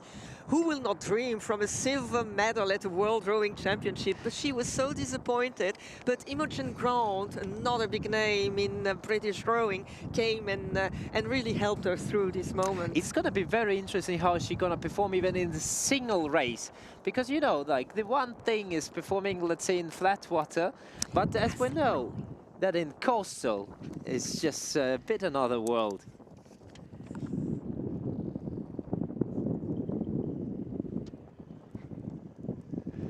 So, coming to the next representative, Lola Garcia from Spain, a very young athlete, already competing with Under Martin in different beach sprint events, representing here the Team Swift surf sprinters. And also with good results this year at the European Rowing Club Coastals. Yes, and she's still very young. Yeah. She's still very young. Exactly. And from what I could find, she has only a career in coastal. Yes. I couldn't find anything in classic rowing. And I believe for up to now we had a lot that came from classic and went into coastal, but we'll more and more see people who will really be dedicated to coastal rowing. And for me, it's so important that we continue to have endurance racing as well, because you might say that the beach sprint is exciting, sure, but look at these races. Absolutely. Isn't it exciting? So, coming to the next team, Team Swift Regatta Rascals, represented by Teresa Diaz Moreno, is another very talented Spanish athlete. Where races, she was, if I'm not mistaken, fourth in the beach sprint finals earlier this year. A very talented young athlete from Spain. Another very well known in the rowing, so Jessica Perra, who had just so many already medals at the international level. Very big girl, very powerful one. Coming from Andai, and there they know what big waves are, because there's so many surfers. And what I love was Jessica, she's so happy to be at coastal racing. You can see it, you can read it on her face. I truly believe that this is actually the spirit of the coastal races, because you see absolutely like happy people. You don't see even that much of focus, but you see at least happy people. Yeah. And she started quite early with rowing and coastal rowing. At 13, she already started, because she tried a lot of other sports and nothing really was good for her. But she really enjoys coastal rowing. So, coming to the next, Team Filippi Elite, represented by the legendary Elodie Ravera Scramozino. Yeah. And she was also at the Olympics, so she combines both classic rowing and beach sprint and coastal rowing. And also she also wants to have. She has a new business and she wants to learn people how to row. She coaches on the erg, a little bit like the watt fabric. She does a little bit the same, and it's so good to see that they are really wanting the different communities to be involved into rowing and give their knowledge and all their love for the sport to others. Representing Filippi Turbo, Julia Tartunte, very small but very fast legs, very fast arms, very powerful young lady, really amazing performance throughout the whole season. Really interesting how she's gonna perform on the endurance race, because we know her from the beach sprints, but you know, where you have a heavy boat and you have to carry it almost 20 minutes long. This is gonna be a real challenge, but I'm pretty believe that Julia Tartunte prepared for that all. Another very, very decorated classic rower is Anastasia Kozhenkova from Ukraine, representing the Team Filippi Performance. I would say that they need really points, because at the moment they are somewhere in 5th or 6th position in the overall ranking. So let's hope for Anastasia. She performs really well. It's her first coastal experience here in the single. She was a bit afraid of the big waves, but you know what? Today's weather is just a bit better. So I truly believe that this is gonna be a fun race for her as well. Yeah, we see her there on the screen, and she's also a multiple Olympian in classic rowing. Incredible career. She is international since she was a junior in 2002. Wow. Yeah. Already a long time with us. Yeah. So, coming to the next. On the screen we have Lauren Henry. You talked about her earlier. We are coming to the team Interstellar, represented by Maria Elena Zerponi. And she was representing Italy at the World Beach Sprint Finals in the mixed squad with a very, very strong guys. That was a really perfect Italian team. Unfortunately, we just saw that the classic rowers are just not a... It doesn't mean that they're going to be super successful in the beach sprints. But Maria Elena is just... very talented coastal rower with a lot of experience, already a lot of endurance racing done, a lot of beach sprints done. I would say this is exactly the weather for her. Yeah, because the others didn't have a lot of experience in coastal. So yeah, in Flemish we have a thing that says when you do, you learn. So by doing, you learn. Absolutely. And that's what they're doing here. But we heard that we are 3 minutes from the start now of the solo women. To highlight another big name is Chiara Kalama, who was in 2022 the European champion in the women's solo, and now was rowing in the beach sprint finals earlier this year in the mixed quad. Also very talented young girl. Is absolutely fantastic weather for her, because I believe that those little bumps is actually what makes her stronger side. 2 minutes from the start. And we see that there are lines. We have 2 lines actually at the moment of boats. So if we could come to the starting line again to look at them, it would be brilliant. I see the drone getting up. There they are. You see that they're nicely spread, but some are in a second line. So what will happen here at the start? Talking about representation, we have Team Kangua Wild Racing Galaxy, represented by Julia McNamee. And the interesting thing that they performed with their team last challenge really very, very well. So it's going to be interesting what's going to happen this year too. Oh, look at the starting line, Yuri. It's interesting to see how they are positioned. And one is trying to find her way there. 1 minute to the start, and it's the moment to get ready in the boat. It is not like in classic rowing 2 minutes, but the last minute is really the one you have to be careful as well not to cross the line, because the wind here might push you across the line. So really important to stay in a good position. Some are not really having it. Look how close they are. Yeah. Well, hopefully it will be a little less chaotic than the previous one. I absolutely hope that they learned something from the races that were earlier this day, and that it's just better to stay a bit out of the collisions. Better for all. So the last seconds before the start, and we're gonna experience the last race of this morning. Yeah, and then we'll come back this afternoon for the quad, for the mixed quad, which will be so important. It seems like one is saying, okay, just help yourself, I'll start a little bit later, and here they go. And it seems like a clean start for most of them. Some are a little bit slower than the others. And yeah, we forgot to mention Chiara Alama. I mentioned. Yeah, you mentioned. I didn't hear because she's such a lovely, a lovely person as well, and she's so dedicated. She's always smiling, and she competes here for a lot of years, and she was very successful as well in coastal.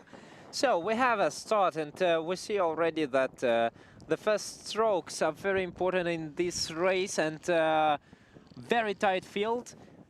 But it doesn't seem like there are some collisions, so it's a very clean start. So the women just learned something from the races before. Women are good at learning fast. Well, that happens. So let's look at this, and yeah, finding the right direction as well is important. You see that they move sometimes, and again we have a.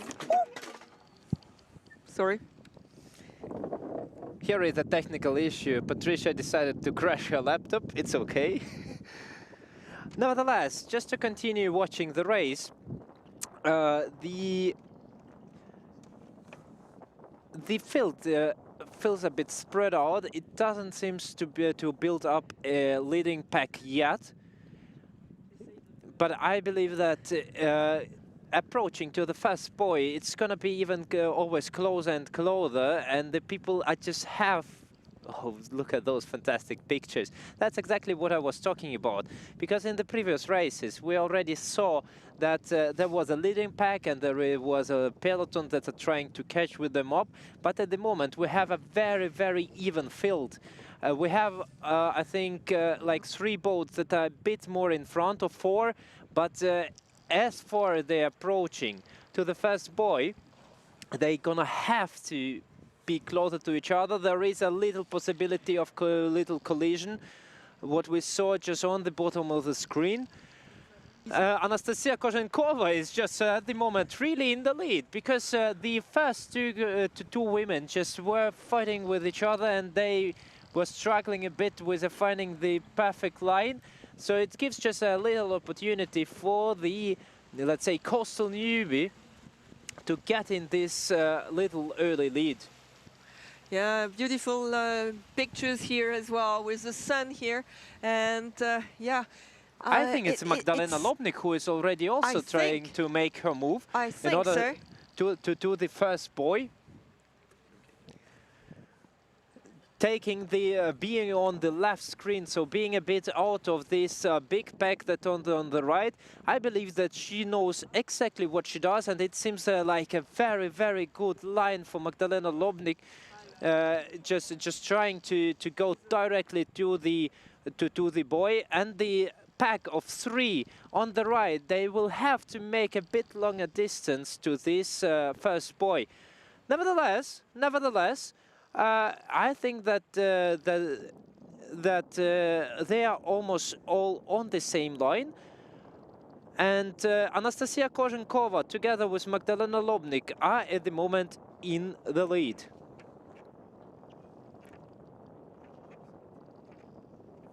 Look how beautiful she got right now, because in the morning we had a bit more flatter conditions, but now the waves are just getting bigger. It's going to be very interesting for the mixed quad racing, because it's going to be just such a fantastic feel also for the number one who are just going to be always in the air. And you know, the races in the quad is just the most fun in the coastal racing. And right now we are approaching already about 200-300 meters till the first buoy. We already see that the field is getting a bit narrower, but it also spreads a bit more out in the lengths. And this is thanks to this first very long stretch that gives just an opportunity for the stronger rowers to get a bit more in front and to build up this important space for maneuver over the course of the race. Anastasia Kozenkova, surprisingly, at the moment in the lead. Such a fantastic, such a fantastic result for her. Yeah, and they're coming to the first buoy there, the first long stretch, which will give them a good way to come to the first buoy. No problem for them.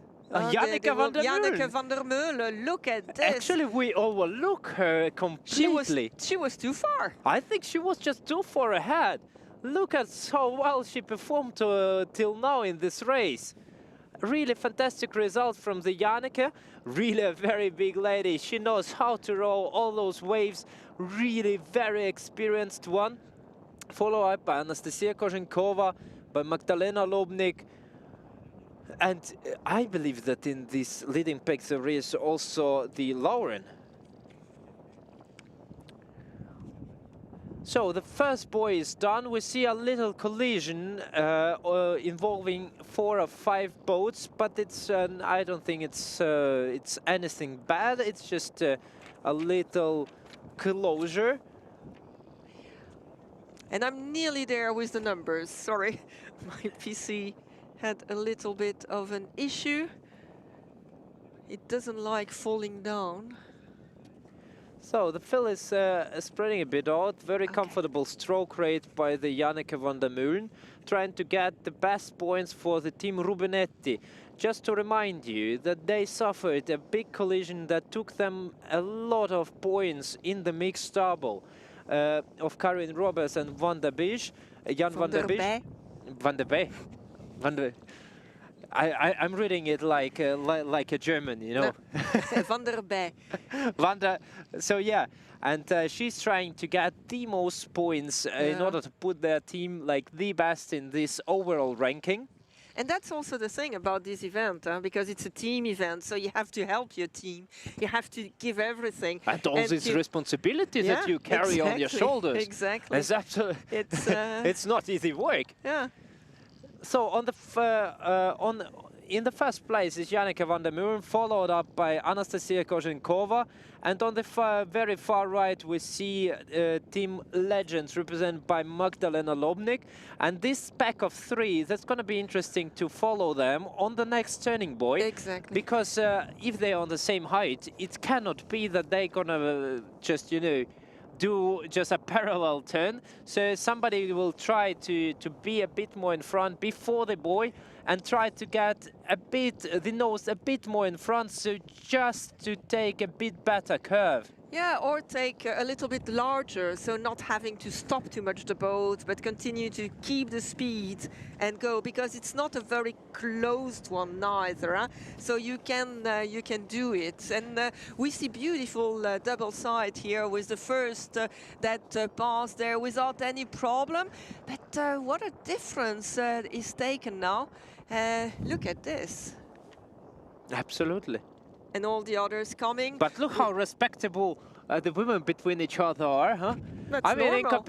in comparison to the mixed doubles and to the men's racing, where there was a pushing by the hand the the opposite boats, and you know, like they're actually keeping this respect distance between each other. That's because very they lovely to understood see. how important it is not to crash. Huh? We just have here two very close, but even there, everything is very smooth. They take their line. Ooh, one is too close to the buoy, has to give a lot of effort to get around it, not having the oar catched into it, because that's also a problem. But you see how much time she loses doing this? That's what I was trying to say, because the buoys are just so massive. You know, it's not like in this even in the bit sprint where you can, you know, just pull the oar inside or try to push a bit the buoy.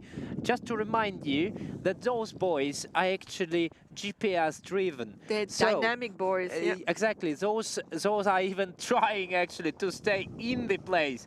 So it's not And like they will win. Yeah. So it's not like they are somewhere anchored and you know you just can crash against them and they just go in the side. No, because they have a little motor underneath that just tries to keep them in the right place. And to speak sustainability, this is much better because you don't have to anchor anything into the sea. I believe that these waters are pretty deep. I mean, Also, but even for others, I mean, it is important as well to underline that we are a clean sport and we want to stay like this.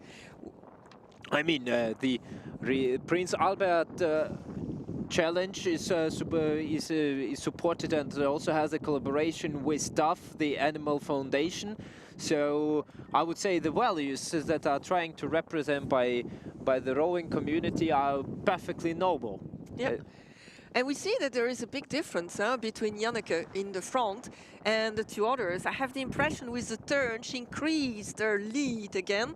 And but sometimes I wonder, will she be able to keep until the end? Because of course she has a lot of experience, she trains a lot and so on. But these others are so powerful. I look forward to see what happens. I really hope it's going to be a very close race, but I would say I am afraid that Janneke might really hold it through, because it's a very nice swell. You have really very long waves, so you have this opportunity to surf, and you know, if you have just a bit more experience in the coastal racing, then you know that that you just if you catch the wave, you have to hold it. And I'm pretty sure that Janneke is exactly the one who might know how to hold and how to stay on this particular wave. Yeah, and also speaking of waves, we can see that they have the wave in many different ways. Huh? Sometimes they are parallel, sometimes they are against them, they have headwind, they have those are the specifics. And it is what makes a real coastal rower different from a classic rower coming to coastal. I would say that this is a specific, and this is something unique what you have on the course in Monaco. And why you have it? Just because of this concrete coastline. So you have the reflection of the single waves that are coming from the sea, and it's reflecting and also enforcing on the way out. So that's why you have this multi-directional waves, and it makes a very challenging race interesting. But it's also the wind. Huh? It depends where the wind comes from. When it comes from the sea or whether it comes from land, it's a very different racing course.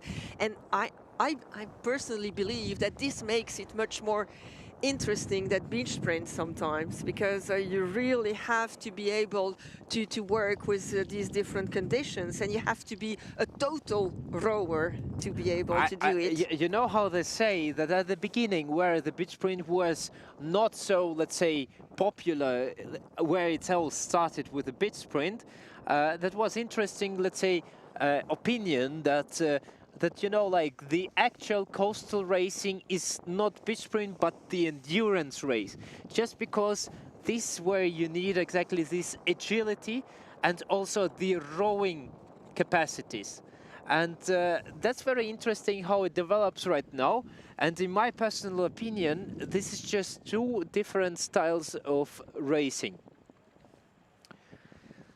So yeah, we are enjoying this weather here in Monaco.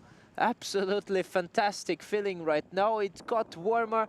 For the athletes, it's even got hotter. It's really fantastic feel being out here. Already the spectators are gathering up and already waiting for the cruise to arrive.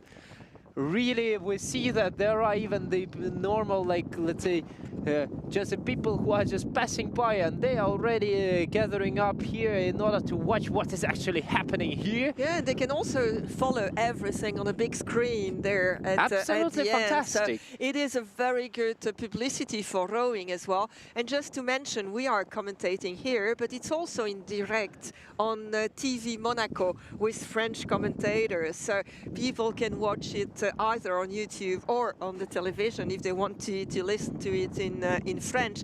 And in the meanwhile, we see that the rowers are getting to the next boys, but the differences are becoming quite huge between the first there in this race and the other ones that are sometimes a little bit struggling with the conditions.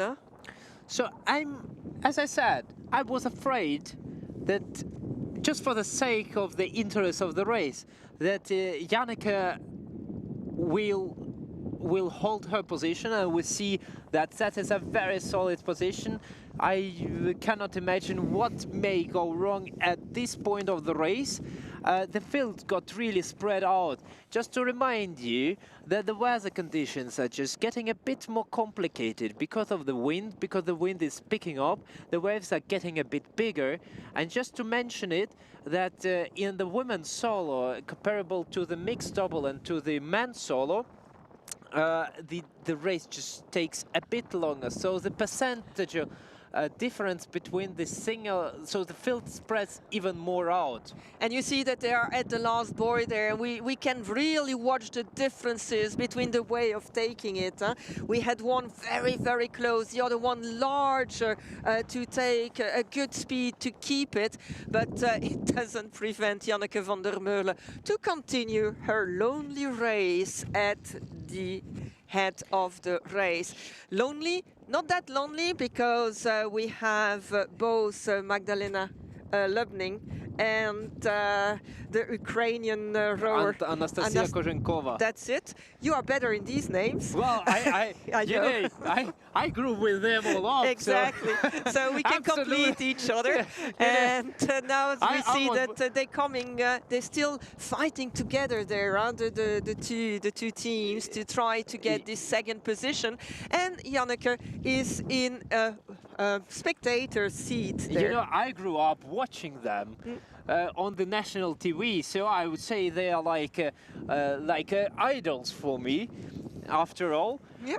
And as we see, it's such a fantastic weather. I mean, I really love like how this weather is playing with the boats, and just because, you know, that is basically the spirit of the coastal races, and it's always very sad when the racing is just getting onto complete flat water in the coastal rowing boats. And look again, what a difference here. We have a line that is followed by nearly all the boats. You have, I don't know whether it's Magdalena or Anastasia here at the right, and Janneke in the middle. It's really funny. It's a trio. And again, yeah, but again, you see that they're going very close to Mare Terra on the left when we look at the rowing course, while the finish line is more on this side. Well, it's nearly at the entrance of the harbor, and it is. Again, it might be a difference. Remember, the mixed double. Yes, it made a difference. But in the mixed double, that was a bit more the matter of this little fight where they got, let's say, Ben Mason and Caroline Florine, together with Afonso and Patricia. They just got a bit closer, and I have the feeling that the team Swift just got a bit better outcome of this fight. Yeah, because they followed their line. They didn't have to move from their line. Maybe. While the others had to come into the rowing course. And yeah, it's funny to look, and it makes difference. If the gap between them is 10 meters and you have to come back, looking at the waves, looking at the wind and everything, it can cost you a position. Absolutely, a lot. So yeah, we're already approaching to the finish line and to the end of the last race of this morning of the women's solo. Janneke van der Meulen is currently in the lead, followed up by Magdalena Lobnik, representing the team legends. Magdalena is just looking over the shoulders, and you know, I would say that Magdalena and Janneke were all a very long time really decent rivals between each other in the women's double, at the world champs, at the singles. So I mean, I think that Magdalena hidden some secret cards because she's trying to make a move. We see that she built already up some distance to Anastasia Kozenkova, who is in the third place, and she's trying, like, we see exactly how perfect is actually the line of Magdalena Lobnik according to the waves. That's what I was saying as well. According to the waves, because to the last this distance of the course, very important to catch those.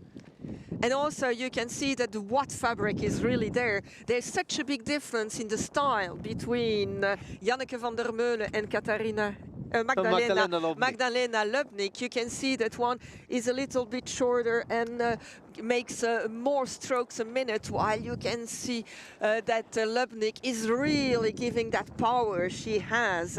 It's amazing. Both have their style and both work, and maybe in different conditions. One can be more efficient than the other. I'm very delighted to see Anastasia Kozenkova performing like with the coastal legends on the same level, despite the fact that she is actually the first time in the coastal women's race.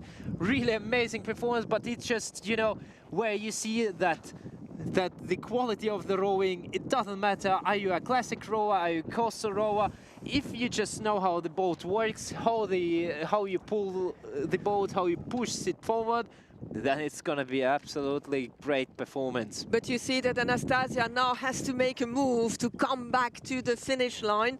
You can clearly see that she's turning to the right to us, and some of them will even have a longer distance. It's already 4K. Why do you do this? You have to row a little bit more. No, I'm just kidding. But you can really see that she's making a move towards this line.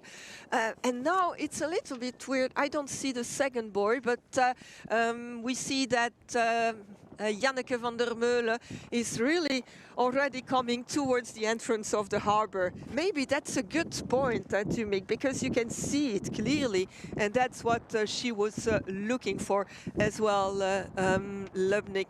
Oh, no, doesn't try anymore, I have the impression. She understood she will be second probably, or will she still have to fight against Anastasia? Well, that's gonna be a very interesting from this point of view. It seems like Magdalena Lobnik is already in a clear lead over Anastasia, but from this view from above, they might be on the same level, because as we see that the line is a bit on the side of Anastasia Kozenkova. It's difficult to say, but it's exciting. It's just Janneke just passed the line, she finished, and you can see how happy she is. Another win here for her in the double. And it's a very close. Do they have a photo finish? It's really close. I wouldn't like to be in the jury for this one, to call this one. On the screen, we have second Philippi legend, so Magdalena Lobnik. But let's wait for an official result, because it was so close. Wow. It was very After close. 4 kilometers in such difficult conditions, tough conditions, and they finish on the same line. Isn't that sport at its best? But you know, I personally think that Magdalena was just not expecting that her boy was just a bit further away, because you know, you look over the shoulder and you always see where the further bow, and the line might be just a bit different. And in the meanwhile, Giulia Mignani for Wild Racing Galaxy just passed the line as well, as Jessica Berra, Swift Harbor Hooligans, is still doing very, very good, Jessica. Team Filippi Elite, we wait, Elodie Ravera, Scaramozzino, again, names that we know that well. And the smile on Janneke's face tells a lot. She must be so happy for this new win here in this race. Lauren Henry just passed the line as well. For she was not really sure, and they are discussing here. We can see Anastasia and Magdalena discussing, not knowing who is second and who is third. And I think they don't do neither, because I don't have them on the screen here. They're not really good. Light boat just come. Alice Ramera, Julia Turtouf, light boat will come. When it's finished,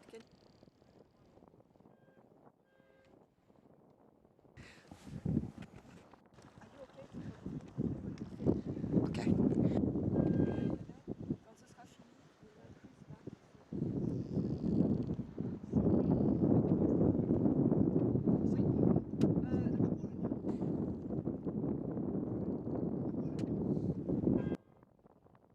Well done, well done there to Janneke van der Meulen. Yeah, you can be very proud and very happy, but also all the others who competed here. Really, what a race, Yuri. It is amazing. And I would love to know the official results, because we don't have it.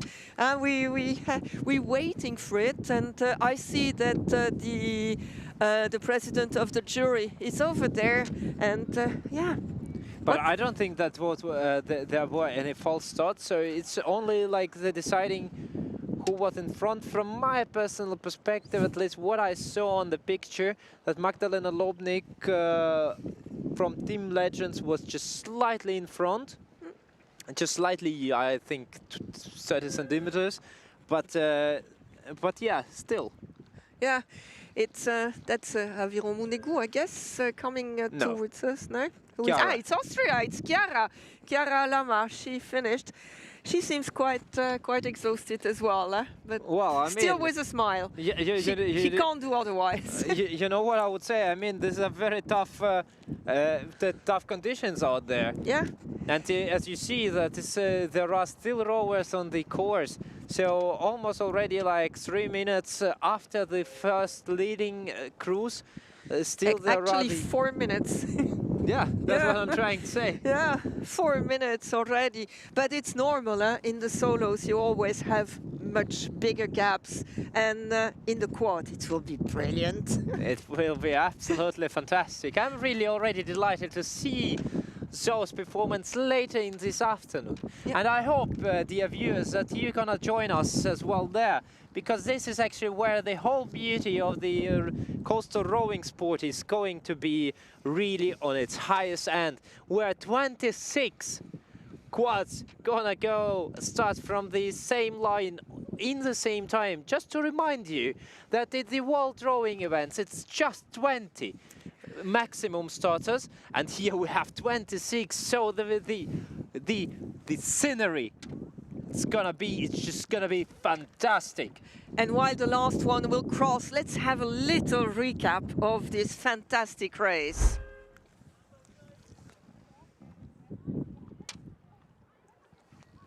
Here they go. You see the line, the starting line there, all together. And here we go. And on the screen, we just forgot about Janneke van der Meulen, because she took such a good start and she went ahead that we were concentrated on the second and third place because they were much closer together.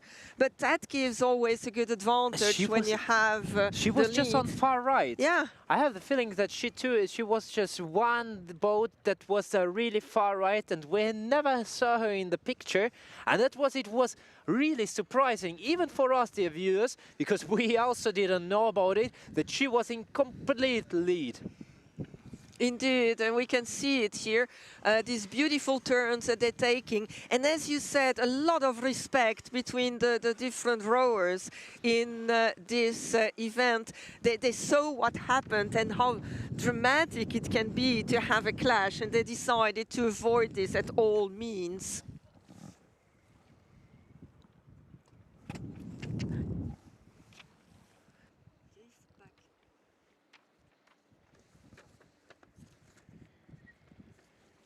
And so we finish here with this, and then we have our triple world champion who is ready to have a little interview once we finished here this beautiful race.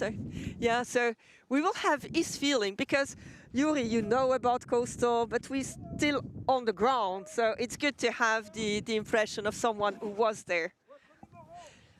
And congratulations for Anastasia for her beautiful thing.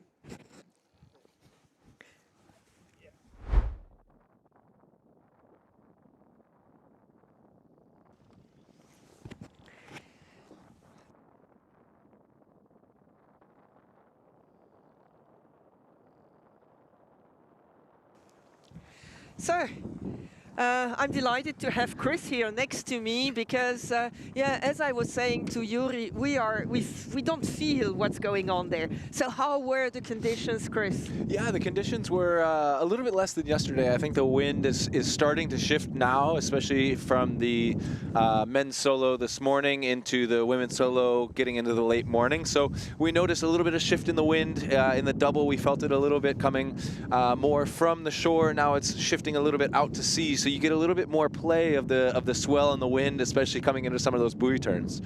It was quite an interesting race at the double when we saw all those crashes. Did you see anything from this? Yeah, I mean, that's Monaco, right? It's you have some amazing racers and athletes coming in. It's the world's top athletes being able to race together on teams, and you know, it's really unpredictable. You have some of the fastest people we saw. You know, Esther and Ander had an amazing start, and they really took advantage of that. You know, my own personal experience, just for this past race in the mixed double with Dasha, we had a couple accidents, a couple crashes, which maybe cost us a minute to a minute and a half time-wise. So it is what it is. You know, you fight back as hard as you can. I think a lot of crews maybe had a collision, but you do the best you can. And again, that's Monaco. It's so unpredictable, but just great racing, and you fight as hard as you can until you cross the finish line. It's part of the game, and does it give you another adrenaline shot? Oh, absolutely. You know, when you're going and you're kind of being comfortable in the front, you're always, in my opinion, you're always kind of questioning the race. You're saying, okay, I'm in control, but as you're coming into the finish line, it's okay, who's going to make a push, who's going to keep going?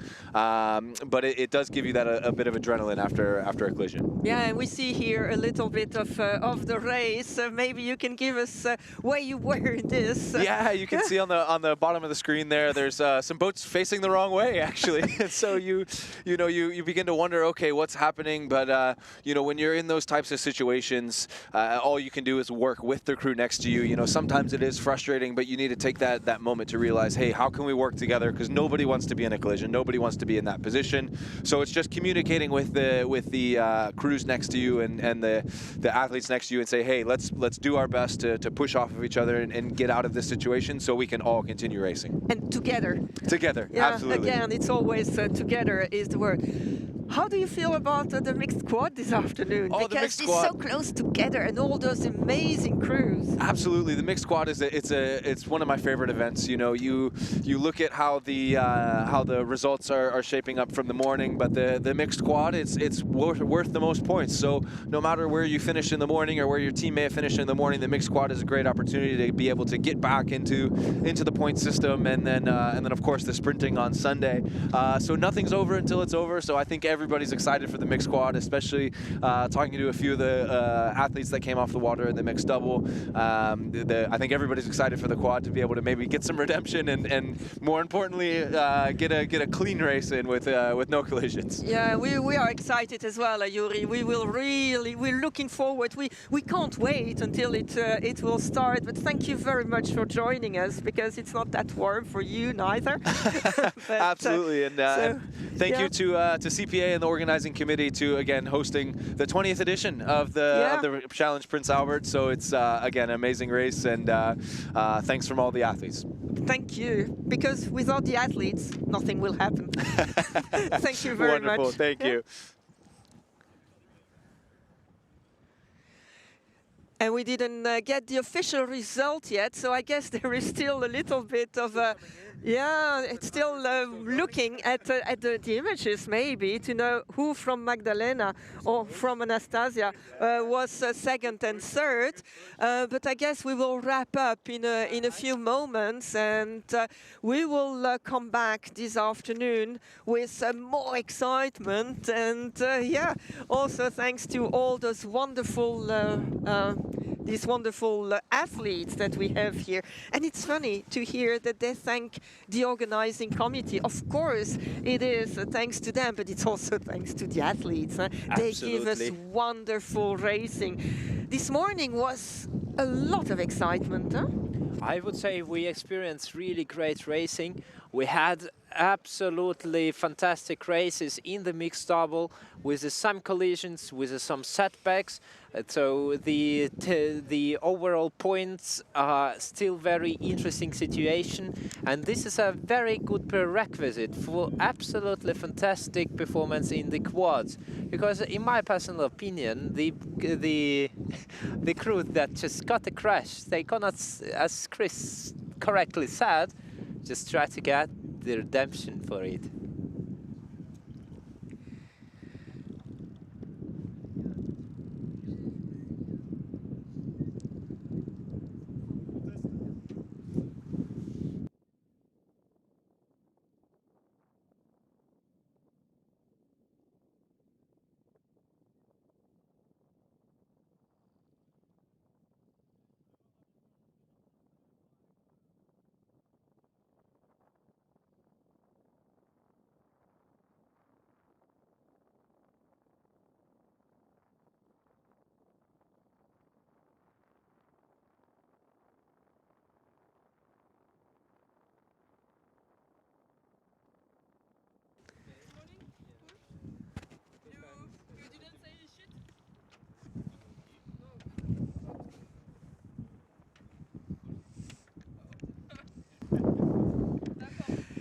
Oui, et on va peut-être faire un petit morceau en français et puis on repassera en anglais.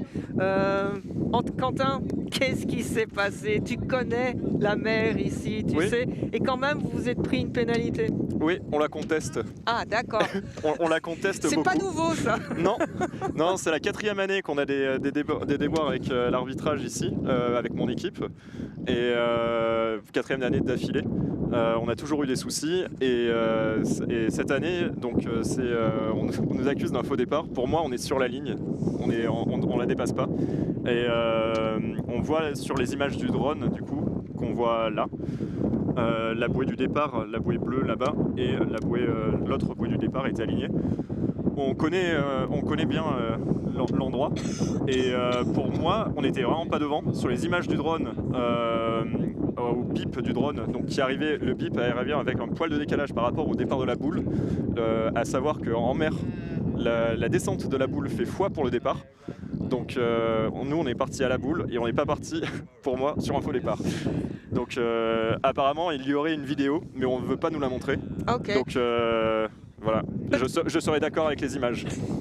Except from this, how was the race? Because it was a good race, huh? But it was quite an eventful race. You took a good position because you were at the left side. Yeah, so we decided, and the crashes were on this side. We decided to go this way because everyone was packing up on this side. Yeah.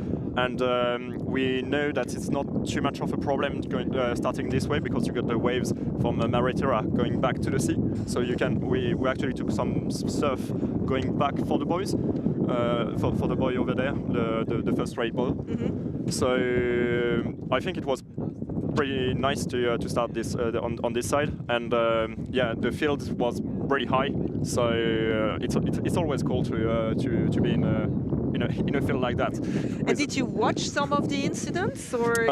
We saw some things, but to be fair, yeah, I was more focused on. I can imagine. on where I was going and not to crush myself. But it gives you also a good feeling to say, okay, we took the good choice in this way, no? Yeah, so it's about 30 seconds after the start, we were saying that yeah, it's good. We are close to lead and side by side with the leaders. So we stay this way and we call like that. And we knew that going back for the boy after that will be a bit of a disadvantage, but I think we managed it pretty well. I'm pretty happy because we had good communication as well with other crews to not crash together. That is important. Yeah, because well, it happens sometimes. You can break an oar when you crash with yeah. So Chloé Briard, who broke an oar, unfortunately, for light boat. Yeah. So yeah, we had good communication as well with the German on the last turn. So it was cool. Like we didn't. I lost my word in English. Sorry. we didn't crash together. So they were able to turn around the buoy and us too. So cool. And this afternoon, what are the provisions? So this afternoon we are in the quad. If the penalty is maintained, we have only 2 points from Guillaume in the solo. So I think we'll try our best to finish first because yeah, why not? But you have to go for it. Yeah, you exactly. need to believe in your dreams. I like to say again that I always been on the podium in the quad here, so yeah, I don't want to be out of the podium this year as well. Okay, thank you, Quentin. We wish you all the best for this afternoon. Thank you. Yeah, thank you. Yes, and this is how we will finish this morning. We will come back this afternoon for the quads. The start will be at 3. And it will be just amazing. Thank you. You see there the program. So it's 3, the mixed quad.